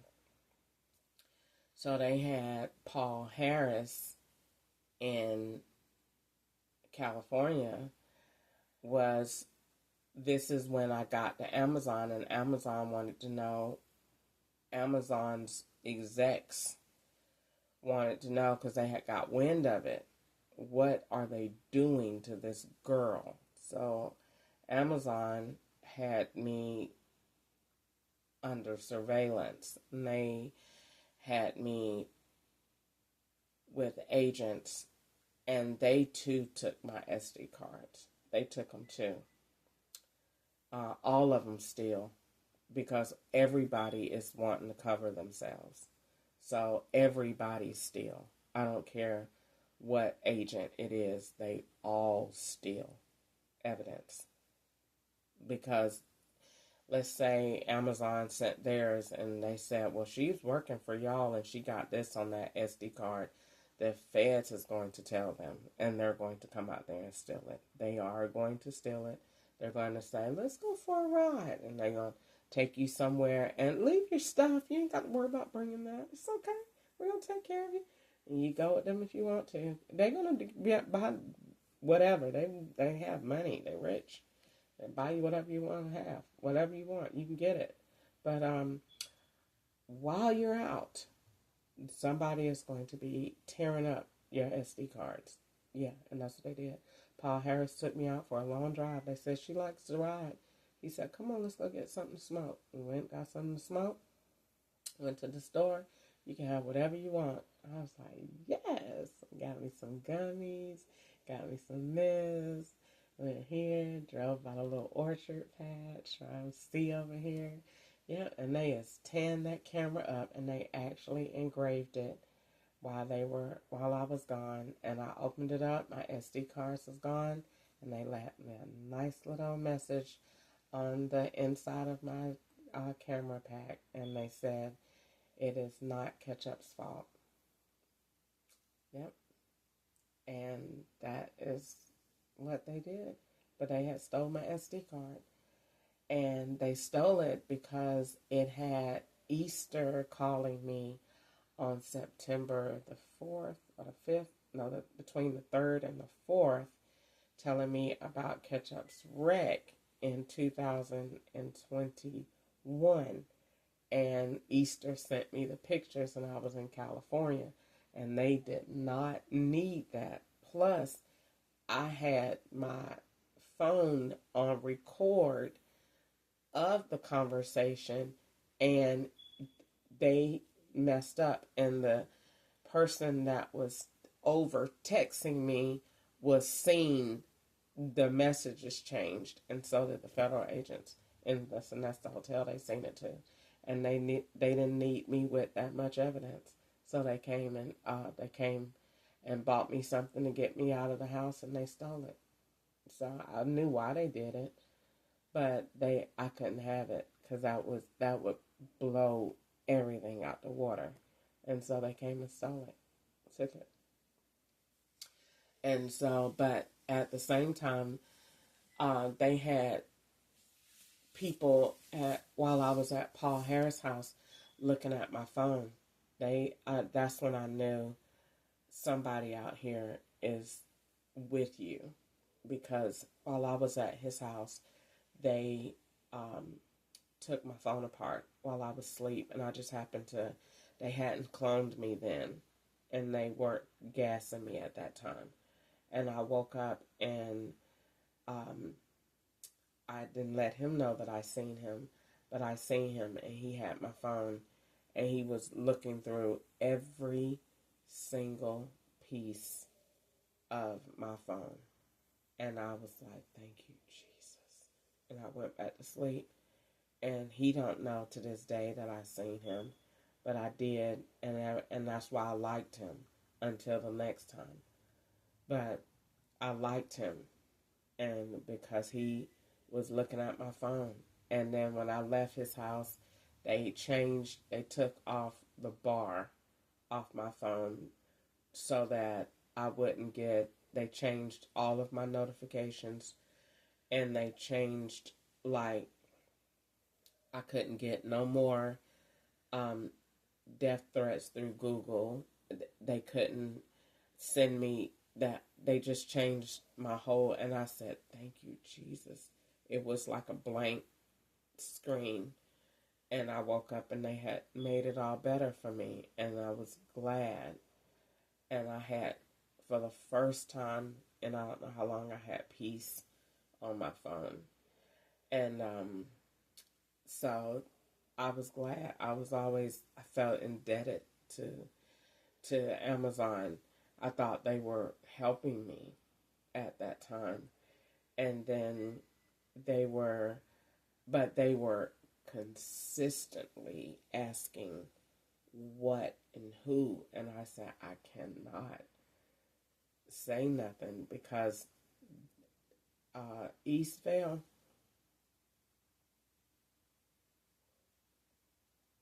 not wrapped tight at all. Loose cannons, one screw, and it's dangling. No, no.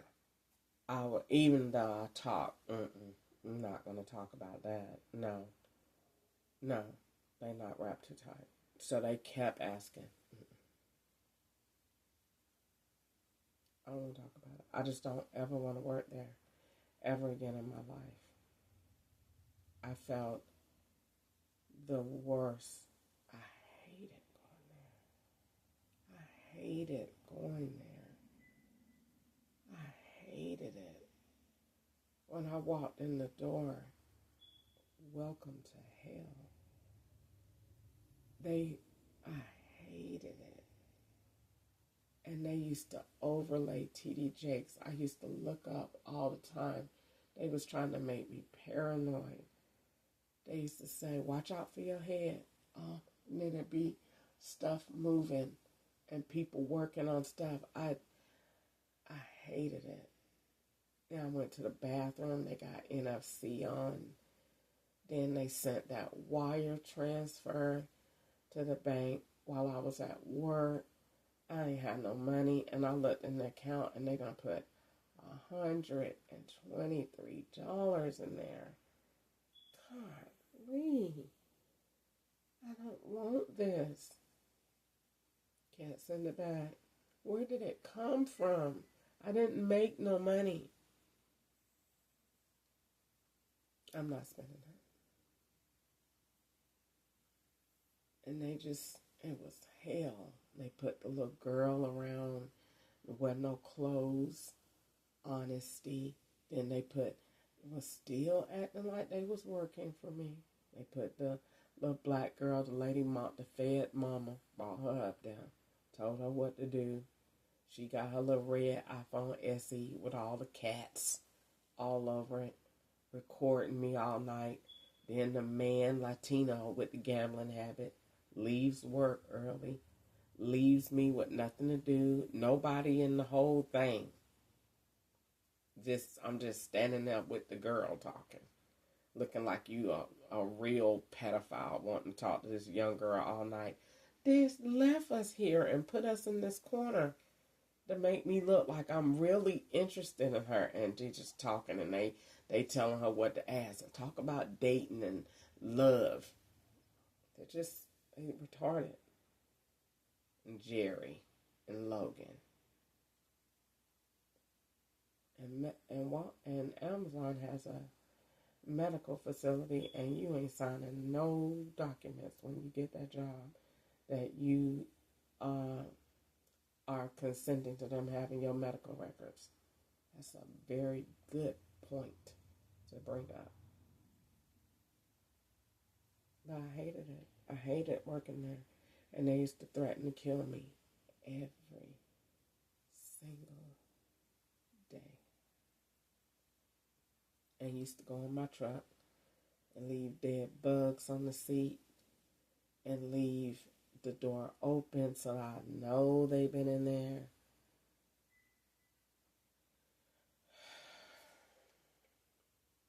Robert, Paul, the black guy, the white guy that been to the war, but young with the charger.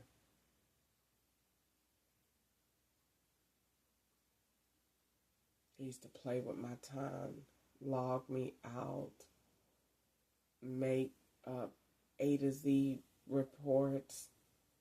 They dropped the thing on my feet so that they thought I could sue Amazon. I'm not going to sue Amazon. I'm not going to file a report. That was God. They did it on purpose. They put the thing loose, a pole, told me to go over there and work by myself. I go over there, they make the pole fall. Falls on my foot. I'm not suing Amazon. I'm not going to not come to work. Love to play games. Gwanda, you should sue him. Get some girl, you out your mind. You be go ahead, get your money for him down. Just follow this, and he ain't gonna get no money. And I'm not suing Amazon. Forget it. I didn't sue. Sure they did. And that's what they did. Speaking of suing and jobs, they redid KJ's Market.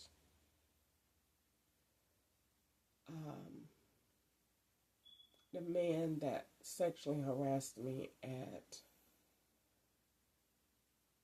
Staff Zone, they turned that into KJ's. It's not KJ's from 2012.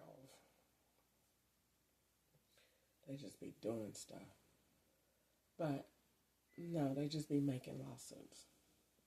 So,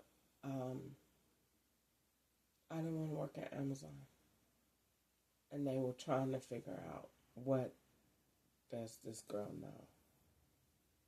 Because we know she's got weird capabilities. So what has she found out? What does she know? And this is when they thought, this is when it was always the agents in the background of the agents that was setting me up.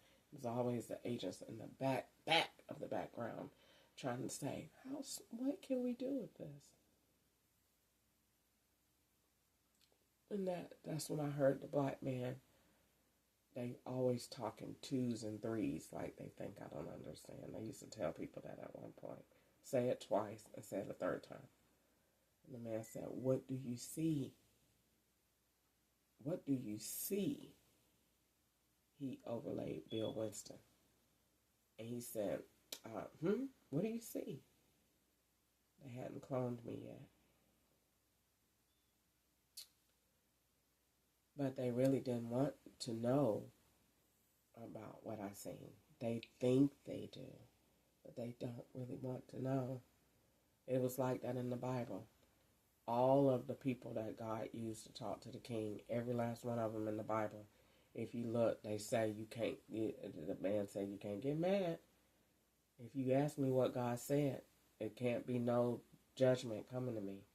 They don't really want to hear, and it's really not anything bad that God wants to say. But I'll tell them what God said to do and why he said to do it, and they didn't like it. They didn't like it at all. God is not cool with slavery.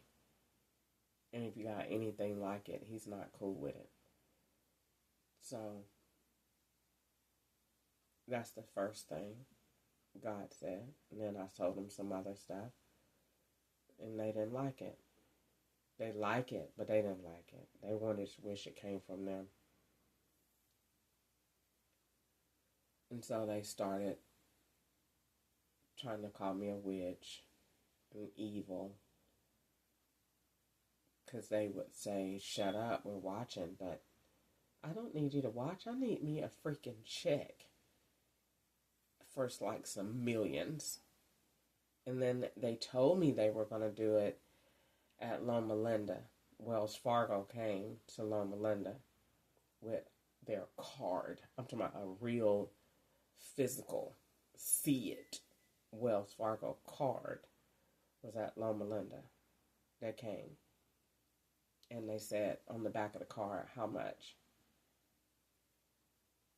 And so, but the feds have always been in the way, because they told me that if you take any money from anybody, we're going to take it and we're going to say that you are a terrorist.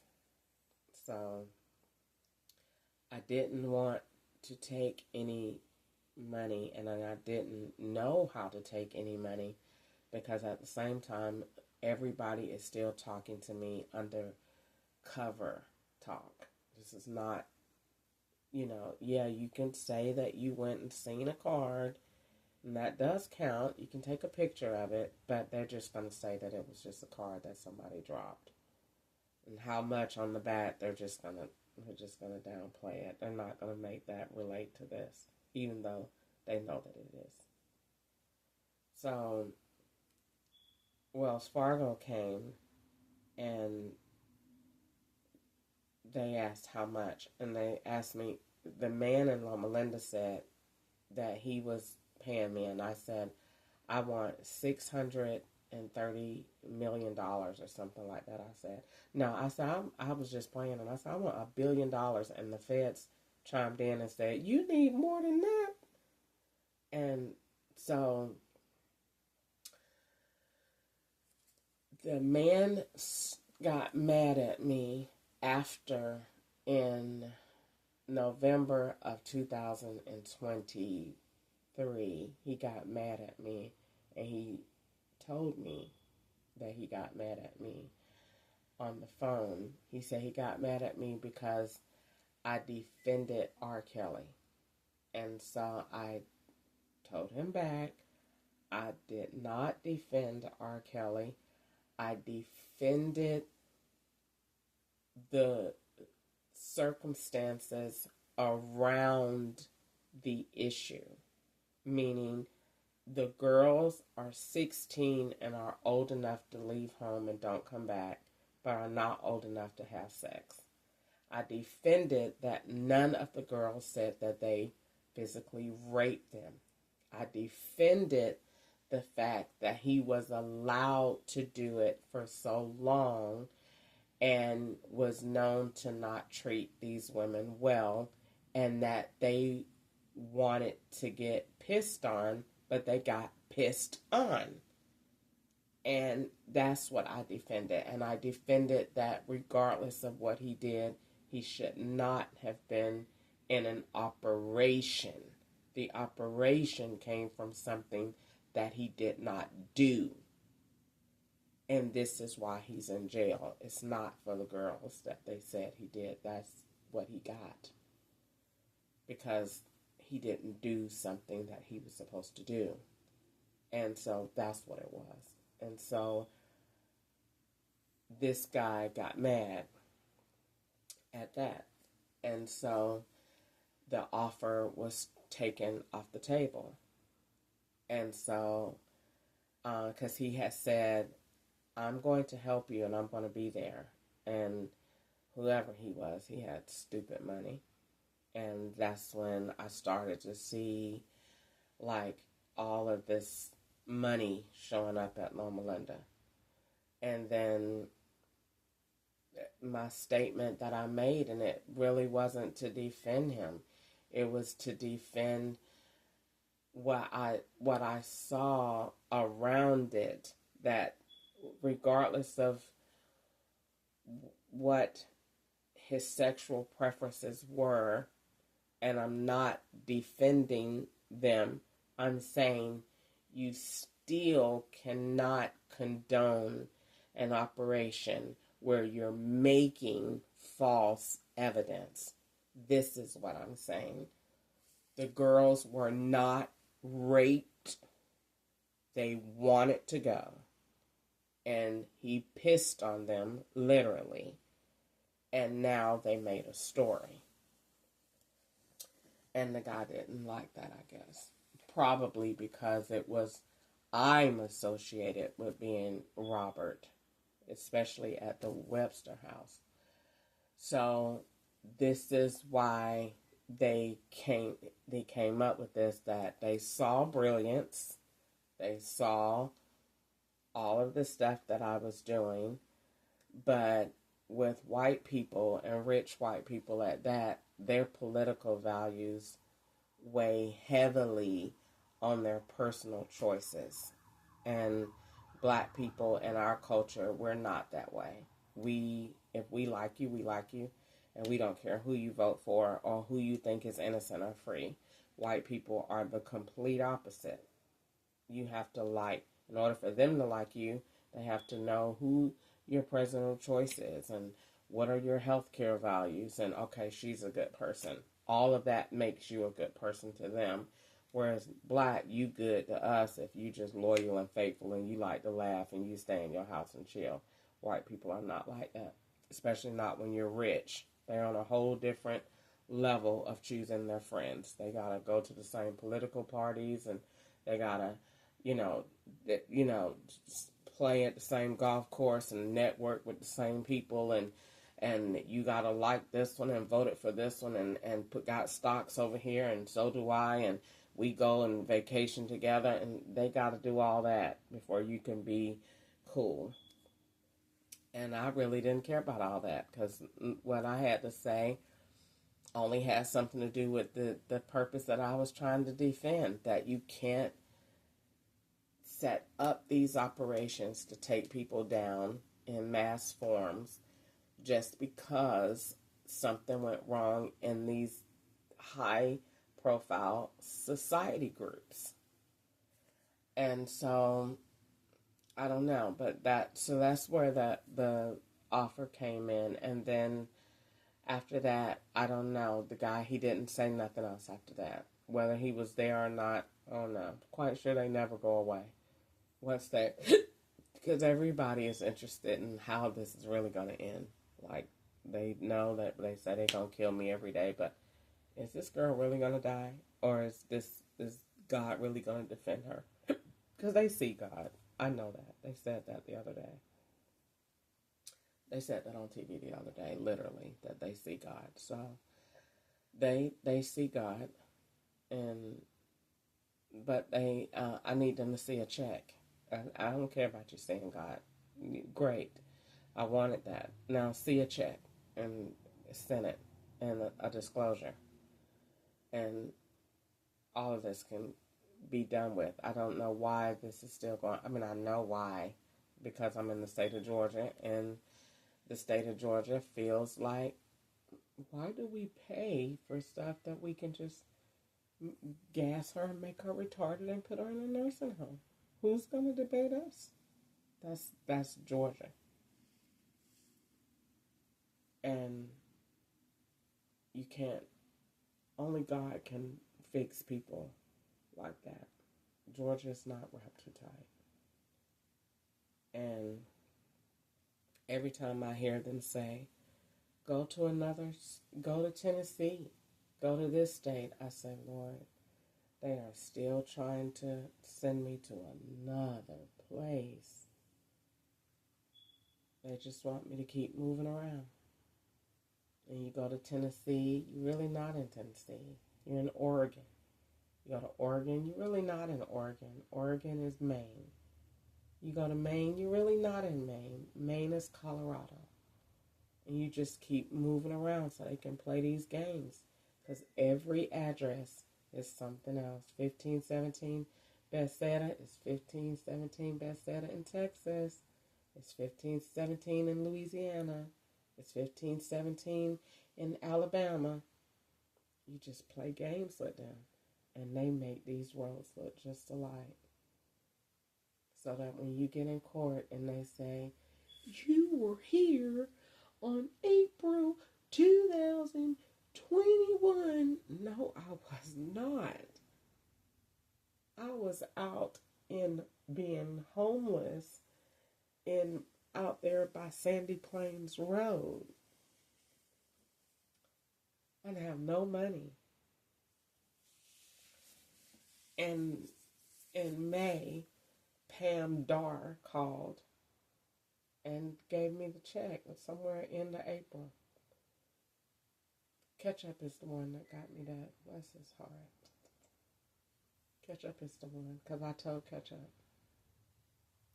And I said they won't give me my check from O'Reilly's, and they hit me. And Aunt Betty Joyce said it's a $50,000 wreck. They gave the $50,000 to CPU 6412, and they told me at Brittany's house, Lester told me, you're not getting no more than $5,000. That's what the Fed said. They told me that verbal conversation. You're not getting it. Because if they had given me that, that would have been enough for me to go buy a house or buy somewhere to stay and sit down, and they was not going to allow that. I would have paid off the truck. Everything would have been ruined. So they wasn't going to allow that. That's why they didn't allow me to get $50,000. I would have bought me a house, and I would have bought me a car, and they wouldn't have had nothing to move with.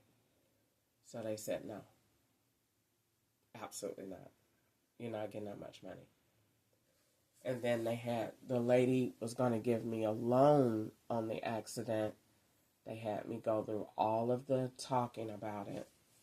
And they said no to that too. No. Because they wouldn't want me to get no lump sums, because they knew she is not a criminal.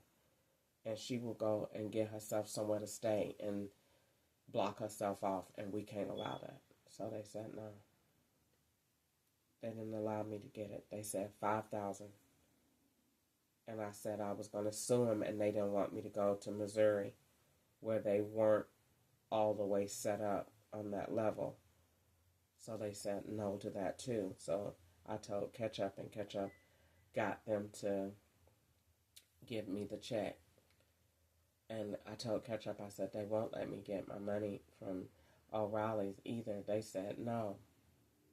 And Doug Burgess was not an insurance adjuster. And he was calling me at inappropriate times of the night on cell phones that were theirs to talk to me in Illinois, I think. And so, or Illinois or Missouri. And so I told Ketchup, and then next thing I know, Pam Dar called. And Pam is a name, so it was a Fed. And so she said, I was reviewing your claim, and I called to offer you. And I knew it was the Feds, because they call when I'm sleeping in the truck, they be watching. This is before I got cloned. They was watching. I used to feel so good when I used to turn over and they used to ding, and then that means talk. And so I used to turn over and they used to ding, and then I turned over that day and they called, and I said, I'm not talking to y'all. Leave me alone. And they called again. Like they said, we calling for real. This is important. And I said, leave me alone. And I got up, they left a message. And she said, I'm calling about your thing to offer you a settlement or something like that, she said. And I called her back, and she said exactly what the feds have said all along. You're not getting no more than $5,000. Because if we give you $50,000, you're going to go sit down, and we're setting you up so you can take your black ass to prison. So you're not getting $50,000. You can have $5,000. And they took the $5,000. It wasn't even $5,000. It was $49.95. And then they gave me $1,300 for the damage to the truck. And they took me to Fifth Third Bank, and Fifth Third Bank swapped that too. And had me in there signing W-9s like it was business income. They did that. And they told me that was a $50,000 wreck, and I actually got hurt. And Betty Joyce told me it was 45 somewhere in there. And I had the medical bills and everything, and they was making it seem like I was lying even then. And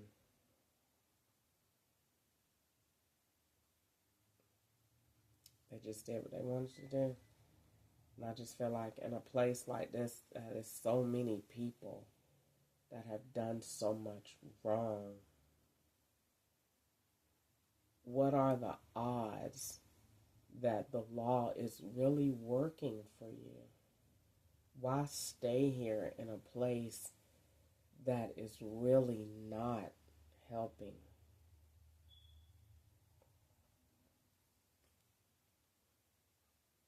I hate it here. I get up every day and I feel like my life I'm just watching it, wasting it. They done took 7 years of my life. If I have any business idea, they're going to take it and exploit it and give it to somebody else. And they're going to set it up and put crimes around it that I'm not committing. And they won't stop. And the FBI won't make them stop because the FBI won't put an order. I shouldn't even be out here. I should be in protective custody. Strictly because, whether they think I'm a criminal or not, strictly because they know that she got evidence on federal agents, and it's true. And if anybody asks them, can she identify a federal agent that was in a conspiracy? Yes. Do she have evidence on a federal agent that can put him or her in prison? Yes. She shouldn't be out there. And the FBI know that. She shouldn't be there. She shouldn't be here. Does she have evidence on people in the bank? Yes. She shouldn't be here. She shouldn't be in this house. We need to move her. And I'm supposed to be in a hotel somewhere or in a house. And if they really played their cards right, that's what they would have did. They would have put me somewhere in a house and had me living in luxury and made me think I was in whatever, and could have been tearing me up with gas all along. I probably would have never known. They didn't play their cards right. That's how I would have did it. I would have moved myself to a nice place and told me that you're in protective custody and this is where you're going to stay. And this is all the money, and this is the account, this is the name, this is everything that you're going to use. That's what I would have did. And I would have been taking care of me, and I would have swooped in later on and put the girl. I would actually wouldn't have did that because I don't believe in what they're doing, but I'm just saying. But they never put me in protective custody because I don't believe they use protective custody for black people. I don't. I believe that's strictly for white people that the feds can use in high-profile cases or high-profile drug cases where that's a credible witness and they mean something to them, but a black person don't really mean nothing to them. So I don't think that's why I think that's why they didn't put me in protective custody, even though they said that I was in California. They tell lies. In protective custody, you got to have documents, and I ain't never signed no document, ain't never went or nothing. They just be saying stuff. Just like they said when I was here, they told me, this ain't that. Tell lies. They lie all the time. Lie. They just tell lies. This ain't that. Shut up. You tell lies. I don't believe anything they say anymore. They won't come out in the public. They won't come out with them blue jackets on, with them yellow letters. I don't want to hear it. I want to hear it. I want to see them in their uniforms. Come talk to me, since I got so much to hide. Please roll up. They tell lies. They tell lies. I don't believe they put black people in protective custody. I don't believe they care enough about this, because it originated here. They did in California, because California said, we don't want no parts of this. This ain't got nothing to do with us, and we don't need the heat coming down in our department and anything else we might have going on. We don't need this kind of drama. So she need to shut up. And then they agents saw money in it too. That's why they was helping, trying to help, because they saw money in it. Oh, I'm going to get her out of jail and be rich for the rest of my life. That's how they felt. And I came back down here. All agents done felt that. They used to tell me that. They told me that in September of 2021 in the parking lot. They told me that. We gonna keep you to get rich. The man told me I'll be back for you in 3 years. The man told me that. In a white man, tall, dark hair, was at Taco Bell in a big old black truck. That man came back and told me that. Drove, dinged that phone, seen him in that black truck, and he put that message on that phone. I will be back for you. So apparently they said, wherever they're going to put me at ain't going to be but a couple of years. I'm not going to prison at all. If they put me in a couple of years, you better make it 20, 30, 40, or whatever. I'm not going to no prison for y'all and coming back out and ain't did nothing wrong. Fuck y'all. If that's how we're doing it, then let's go for life.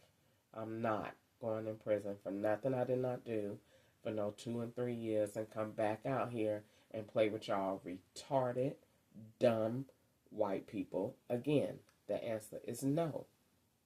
I don't care what you say. I will go in the court and tell them I did all this other thing that they are refusing to prosecute me for because it is a bribe, and open an internal investigation. Try me. Try me.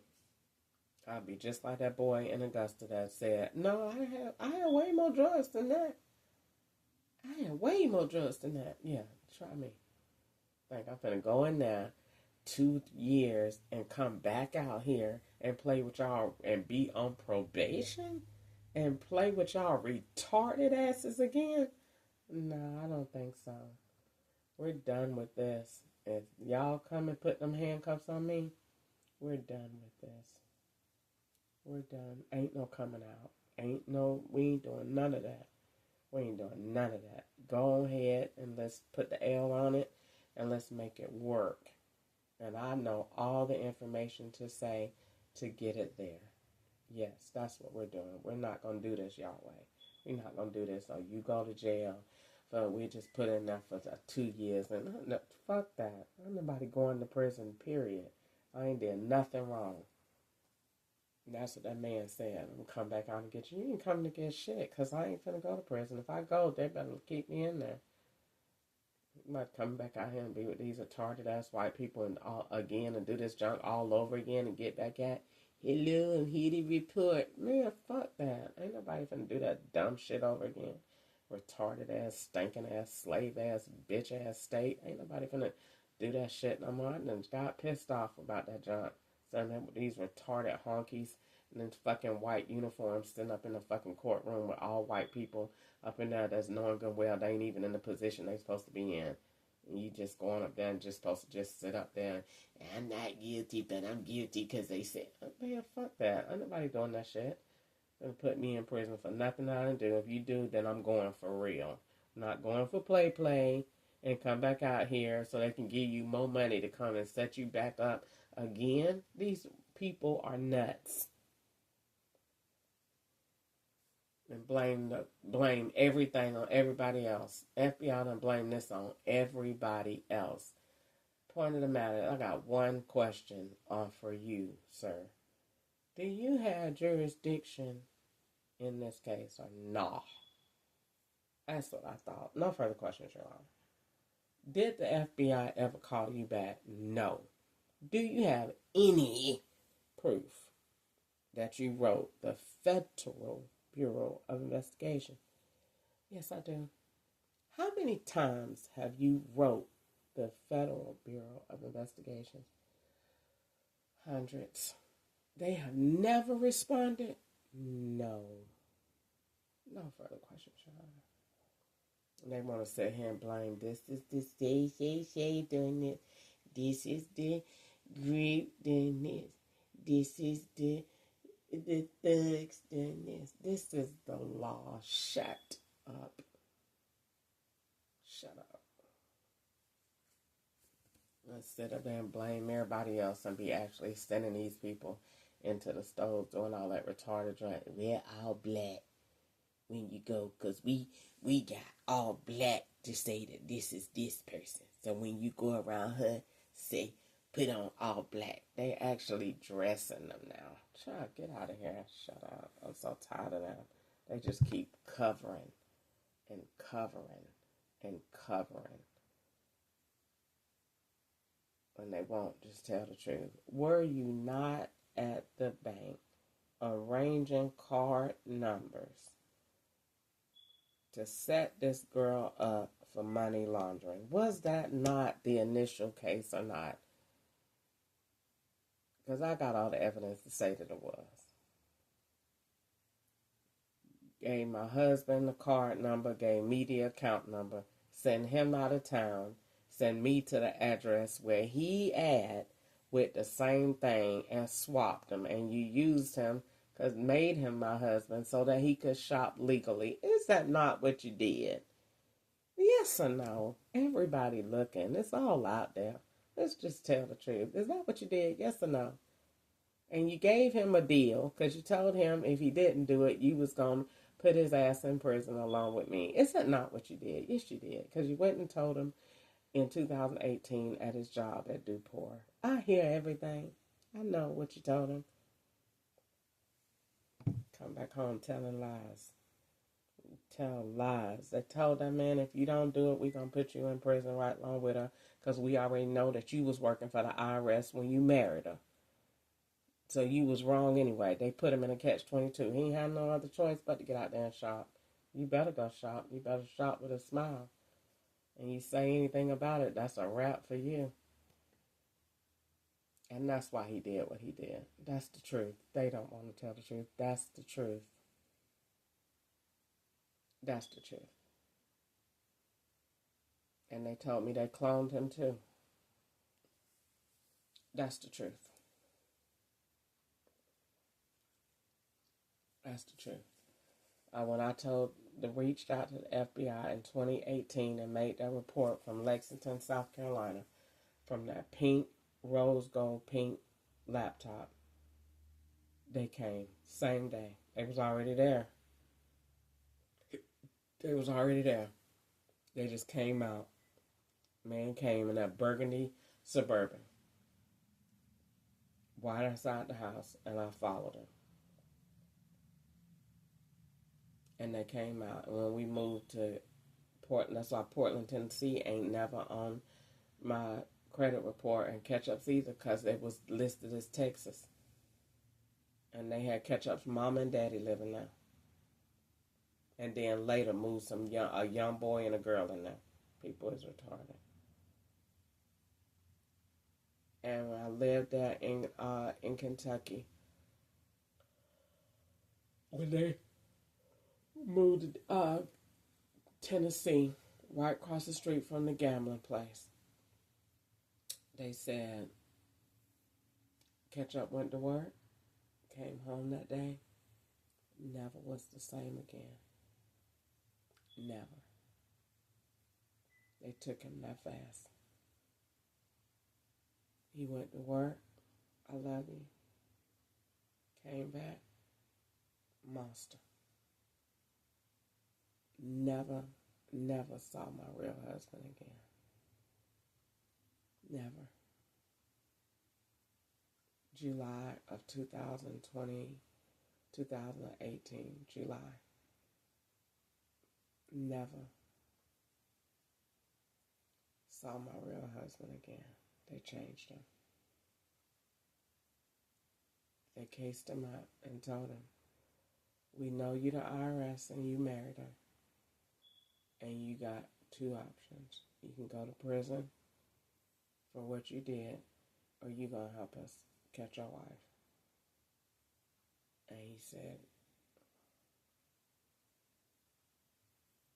and that's when all the gifts start coming. You come home with earbuds. Now we got to go places.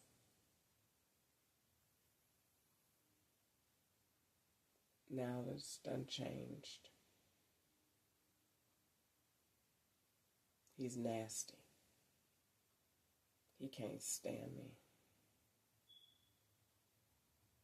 They done got the family. Nobody likes me now. Nobody wants to talk to me. Now the mental health plot is on. And that's what they did. That's when I first met his brother for the first time. And he gave me a hug that tried to break my back.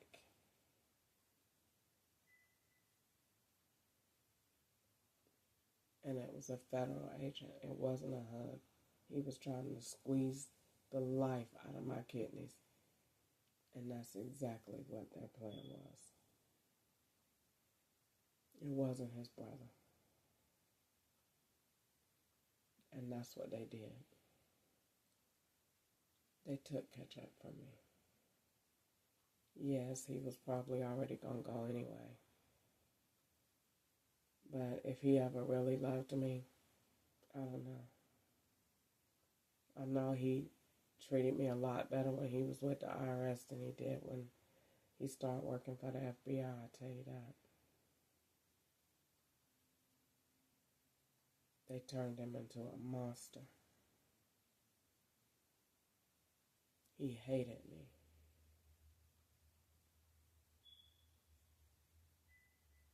He never looked at me the same no more. And I bet they filled him with all kind of lies like they did me about him.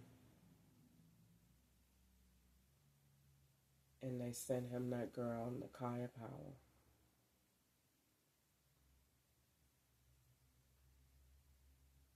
And she was me and they made me her. And they made Ketchup be me the whole time. And they paid him at every job that he got with prepaid cards with no names on them. And they told him to bring, which he would bring home the money anyway, because that's the kind of man he was. And I didn't think nothing of it, but that's how they wanted it. Their Ketchup never had the card. They wanted it like that. And it's okay.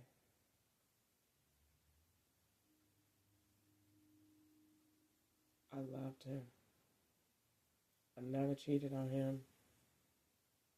They made a situation by playing on both of our problems, our issues in the marriage, our issues as individually. That's what they do. They look at a marriage and a relationship and they assess it to see where it's weak. And let's tear it up from there. And they knew I had insecurities with the law, and they know because I didn't like him. And they knew that Ketchup's family is very mild-tempered. That's how they played it. And we don't write letters and all that. And they knew this is a good way to tear it up. And they knew that she has a mouth. It's not out of order that he can't handle it. But we going to make it like it is. we gonna make him look weak. And they took his mildness, that he don't talk a lot, and they made him look weak. He's not weak. Ketchup is not weak. Ketchup is a fed. And he used to tear me up and hurt me without ever putting his hands on me. They taught him that. You want to hurt her? She made you mad? We'll shut the car off for 2 days. Won't let her go nowhere. We'll take the bank account and turn your phone off. How about that? Go get you a vacation. Get your balls sucked by Nakia Powell. We'll watch her. It was a game. He had support. They was with him every day. Everywhere around the house. Bowling Green, Portland, Clarksville. They was with him. Do this, go put this in the house. When she go to sleep, put this sweater in there. She go this, put this in her wallet, put a receipt and record everything. All right, today we need her angry. We're going to send a letter in the mail. The letter won't be real. Don't pay it any attention. Put the letter in the mail. It's going to say Wolfgang Cable from South Carolina, McCormick. We're going to send it in the mail. When you get it, ignore it. We need you by yourself because you and Nakia Powell is going up to Louisville to shop today. And we're going to give you the card and we're going to give you some money. Have a good time.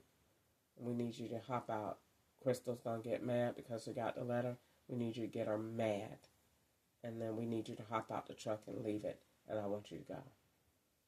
Nakia Powell's going to be waiting for you at the BP gas station. Get in the car with her. Y'all go to Louisville. Get a hotel. Go up there and check in. Get some food. Get you some clothes. Send them over to Nakia Powell's house. We're going to get them same clothes down at Goodwill later on to give them to Crystal.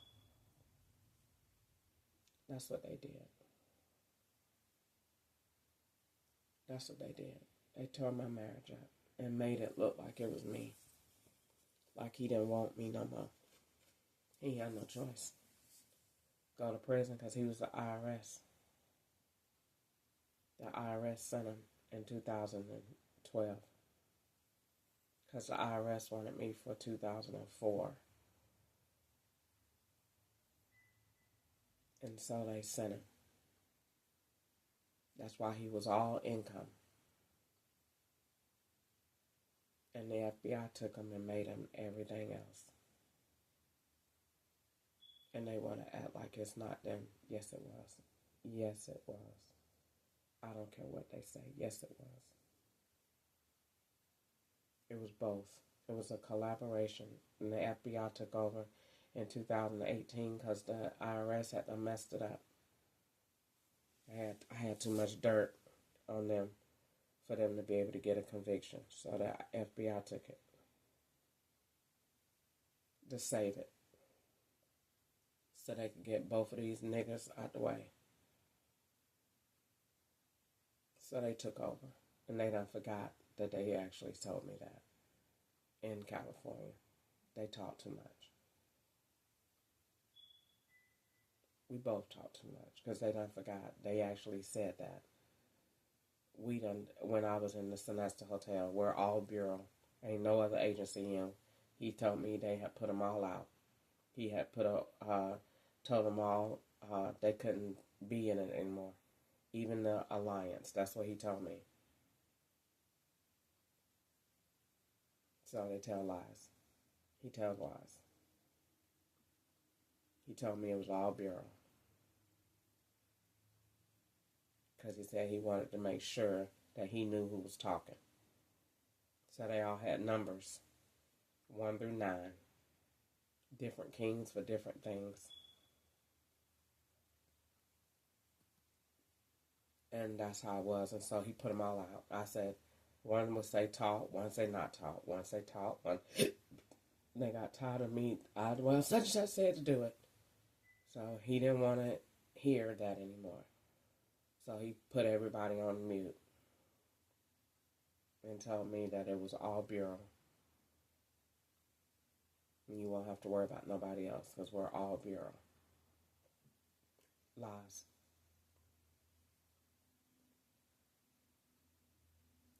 So they took him. They took my husband from me, made him an informant, and gave him debit cards to shop with around me. And when we got down here to Georgia, everywhere we went, they told him to bring me. They had arranged it. And they told him to bring me to Georgia, Augusta, Atlanta. And this way you going to leave her at, and we going to take it from here. And they was pulling him out, and I was trying to hold on to him. He was the last bit of sanity. He was the last bit of wholeness that I had.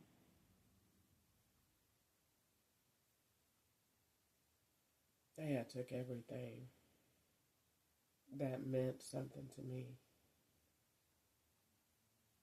Corey, Nico, Mommy.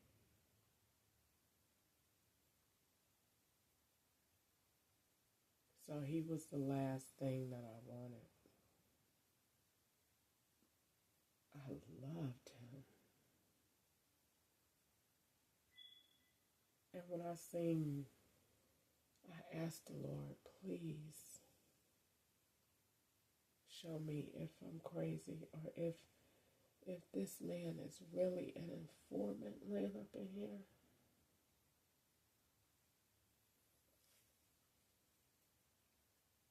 And God told me, you already see the feds outside. Open the door and let Harvard go. And I went to the front door. I said, come here, Harvard. And he came running, and he took off out the door. And he went straight to the feds' house. And they knew it. And I went and got him and brought him back. And that was my answer. I seen him at the clubhouse. He used to always have to go to the trash can. When he got home, the phones used to change. He never had stuff going on his phone that I have on mine. All of our phone deals are 2 for 1. People treat him so nice. They treat me like trash. He keeps taking all these clothes out of the house. Why is he giving away all of these clothes? Where is my shirt that I had? It's missing. Where is my dress? Have you seen my wig? I accidentally put it in the trash. You put my wig in the trash?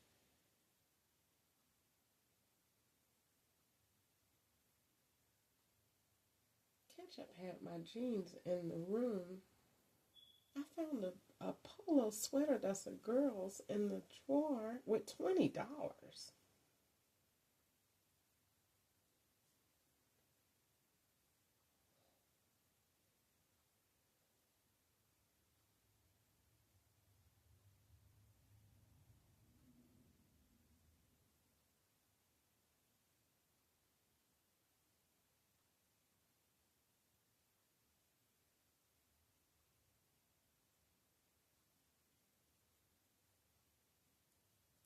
We live in a world that don't care about that. They call it frivolous. And you can go tell somebody what they did, and they just gonna say, shut up.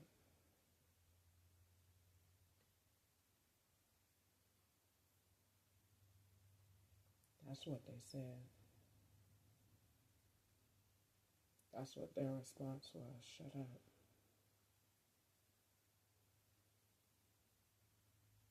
Then he said,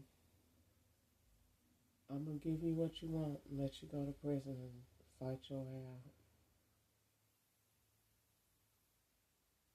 That's great. But you keep making more states, so it'll take me longer to get out. That's great. That's smart. That's very, very smart. So you hear the commercial. I'm going to give you what you want. That's him. I'm going to let you go to jail. I'm going to let you fight.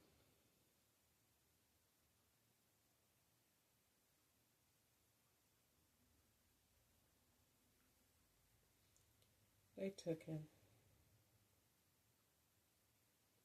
and they made me look like they playing with that time because it's almost 7 o'clock and it ain't a hint of daylight out here. So that means it's not almost 7 o'clock.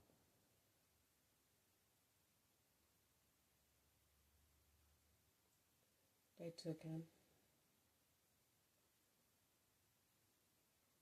and they made him what they wanted. They did what they wanted to do.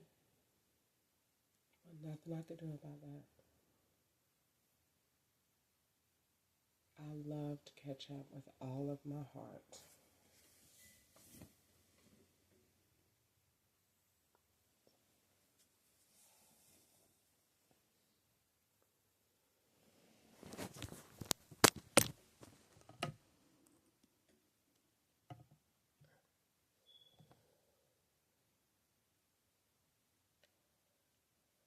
I never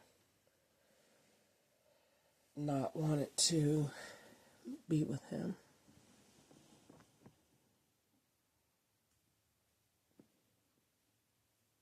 Never.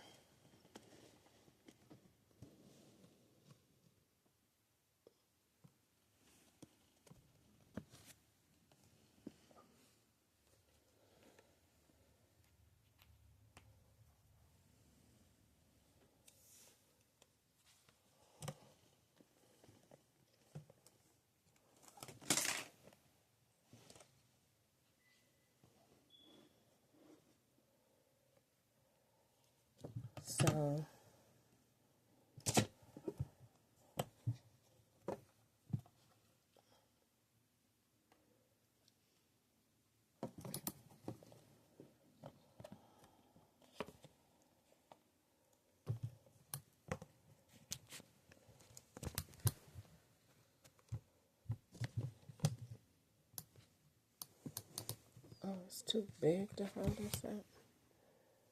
Okay. So let me go pee.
this one.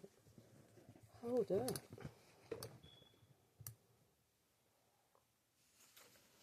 Okay.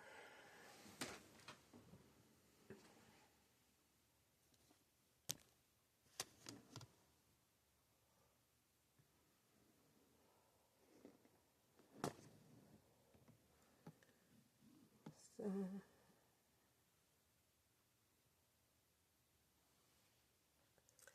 that's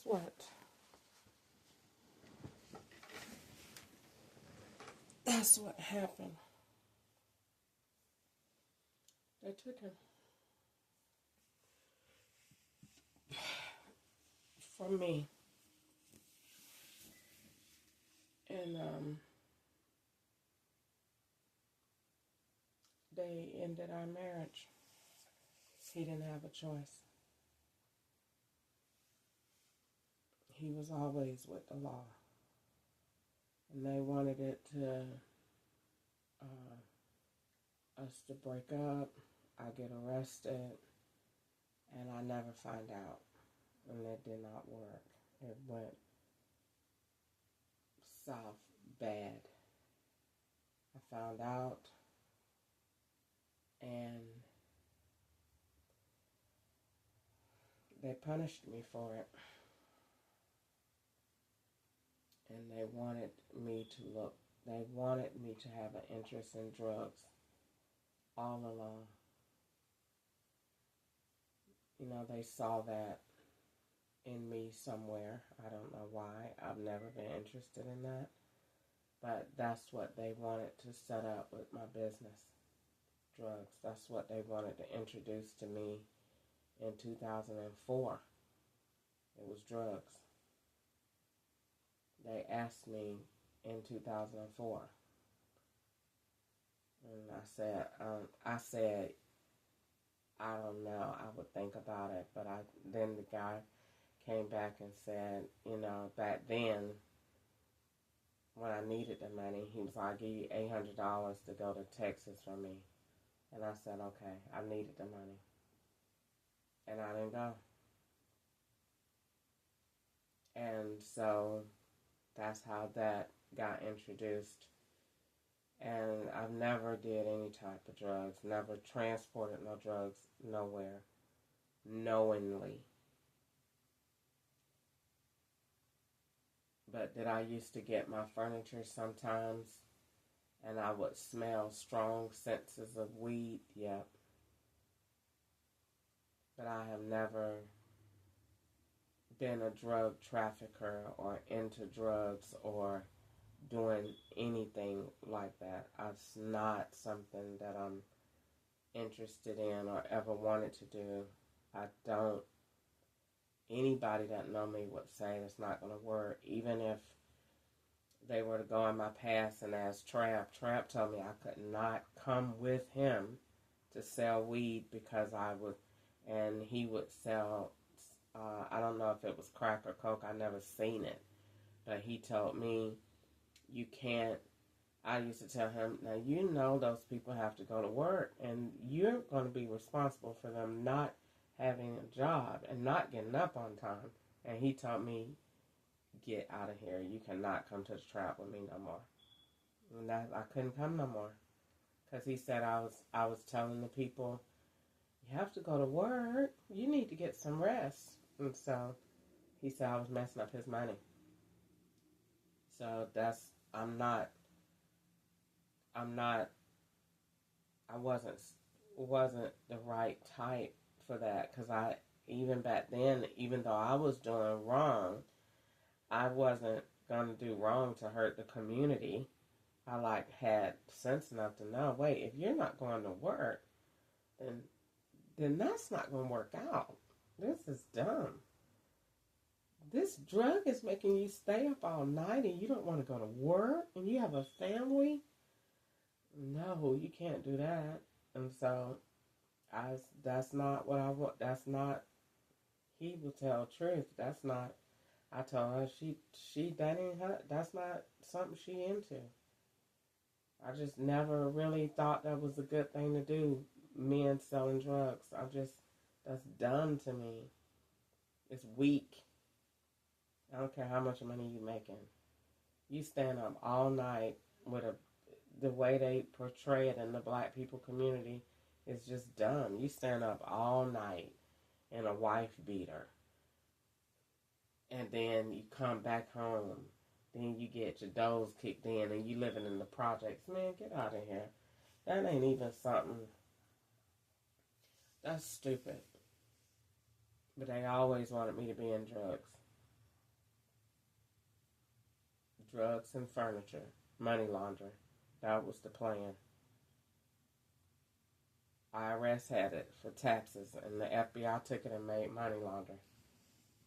Because I had business sense. And they said, oh, we can make her great. And they did. I'm not into nothing to do with selling drugs. And I'm not mad at Ketchup. I just wish that I would have a time that I could talk to him and see. I probably will never be able to have that conversation with him where he tell me the truth. I don't think he's ever going to admit to it.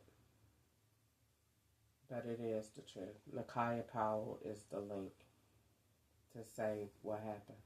He can't deny that. They put her in there and made her me and me her. They had her going with Ketchup and being me. And they had me being her, like I was using her identity. And that's what they did. And they gave me a credit card, and then 8759, and Ketchup put her debit card in our truck, ending in 4759 on the morning in February that they knew of 2020, that they knew I was coming to the job to see Ketchup, to see if the girl was there and to see what was going on. They had me to find the truck. They told Ketchup to park it in the front so they can get the cameras. And they had put it in the front in the first few parking spaces near the building at Colby. And they put cash and they put the card. They knew I didn't have no money. So they put cash, and I don't think that cash was real. And I never touched it. I didn't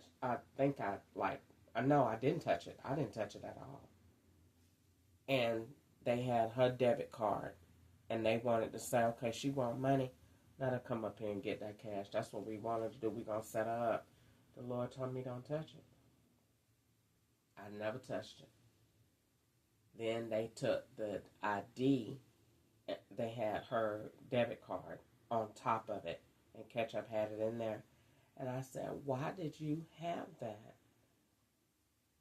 And he just put his head down. He couldn't have had no answer fast enough. And he slipped up and said, I told them I wanted to go back. When I tried to kill myself, he said, I told them I want to go back. And so they toughed him up real quick. They told me, that ain't going to work. You're going to have to do this. And they don't really care how you feel. We need to get an arrest. And you're the one to do it because you're married to her. So you're going to use these cards and you're going to use these names and go travel for us because this is what we need to get her with. And you don't have a choice because you're the husband and legally you can do it. So that's why they did it.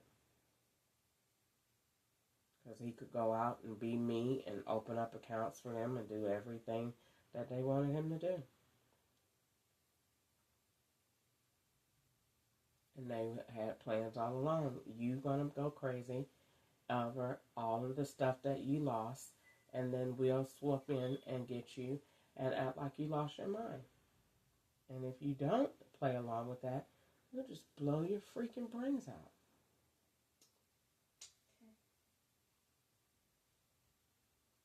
That's what they wanted to do. That's what that was.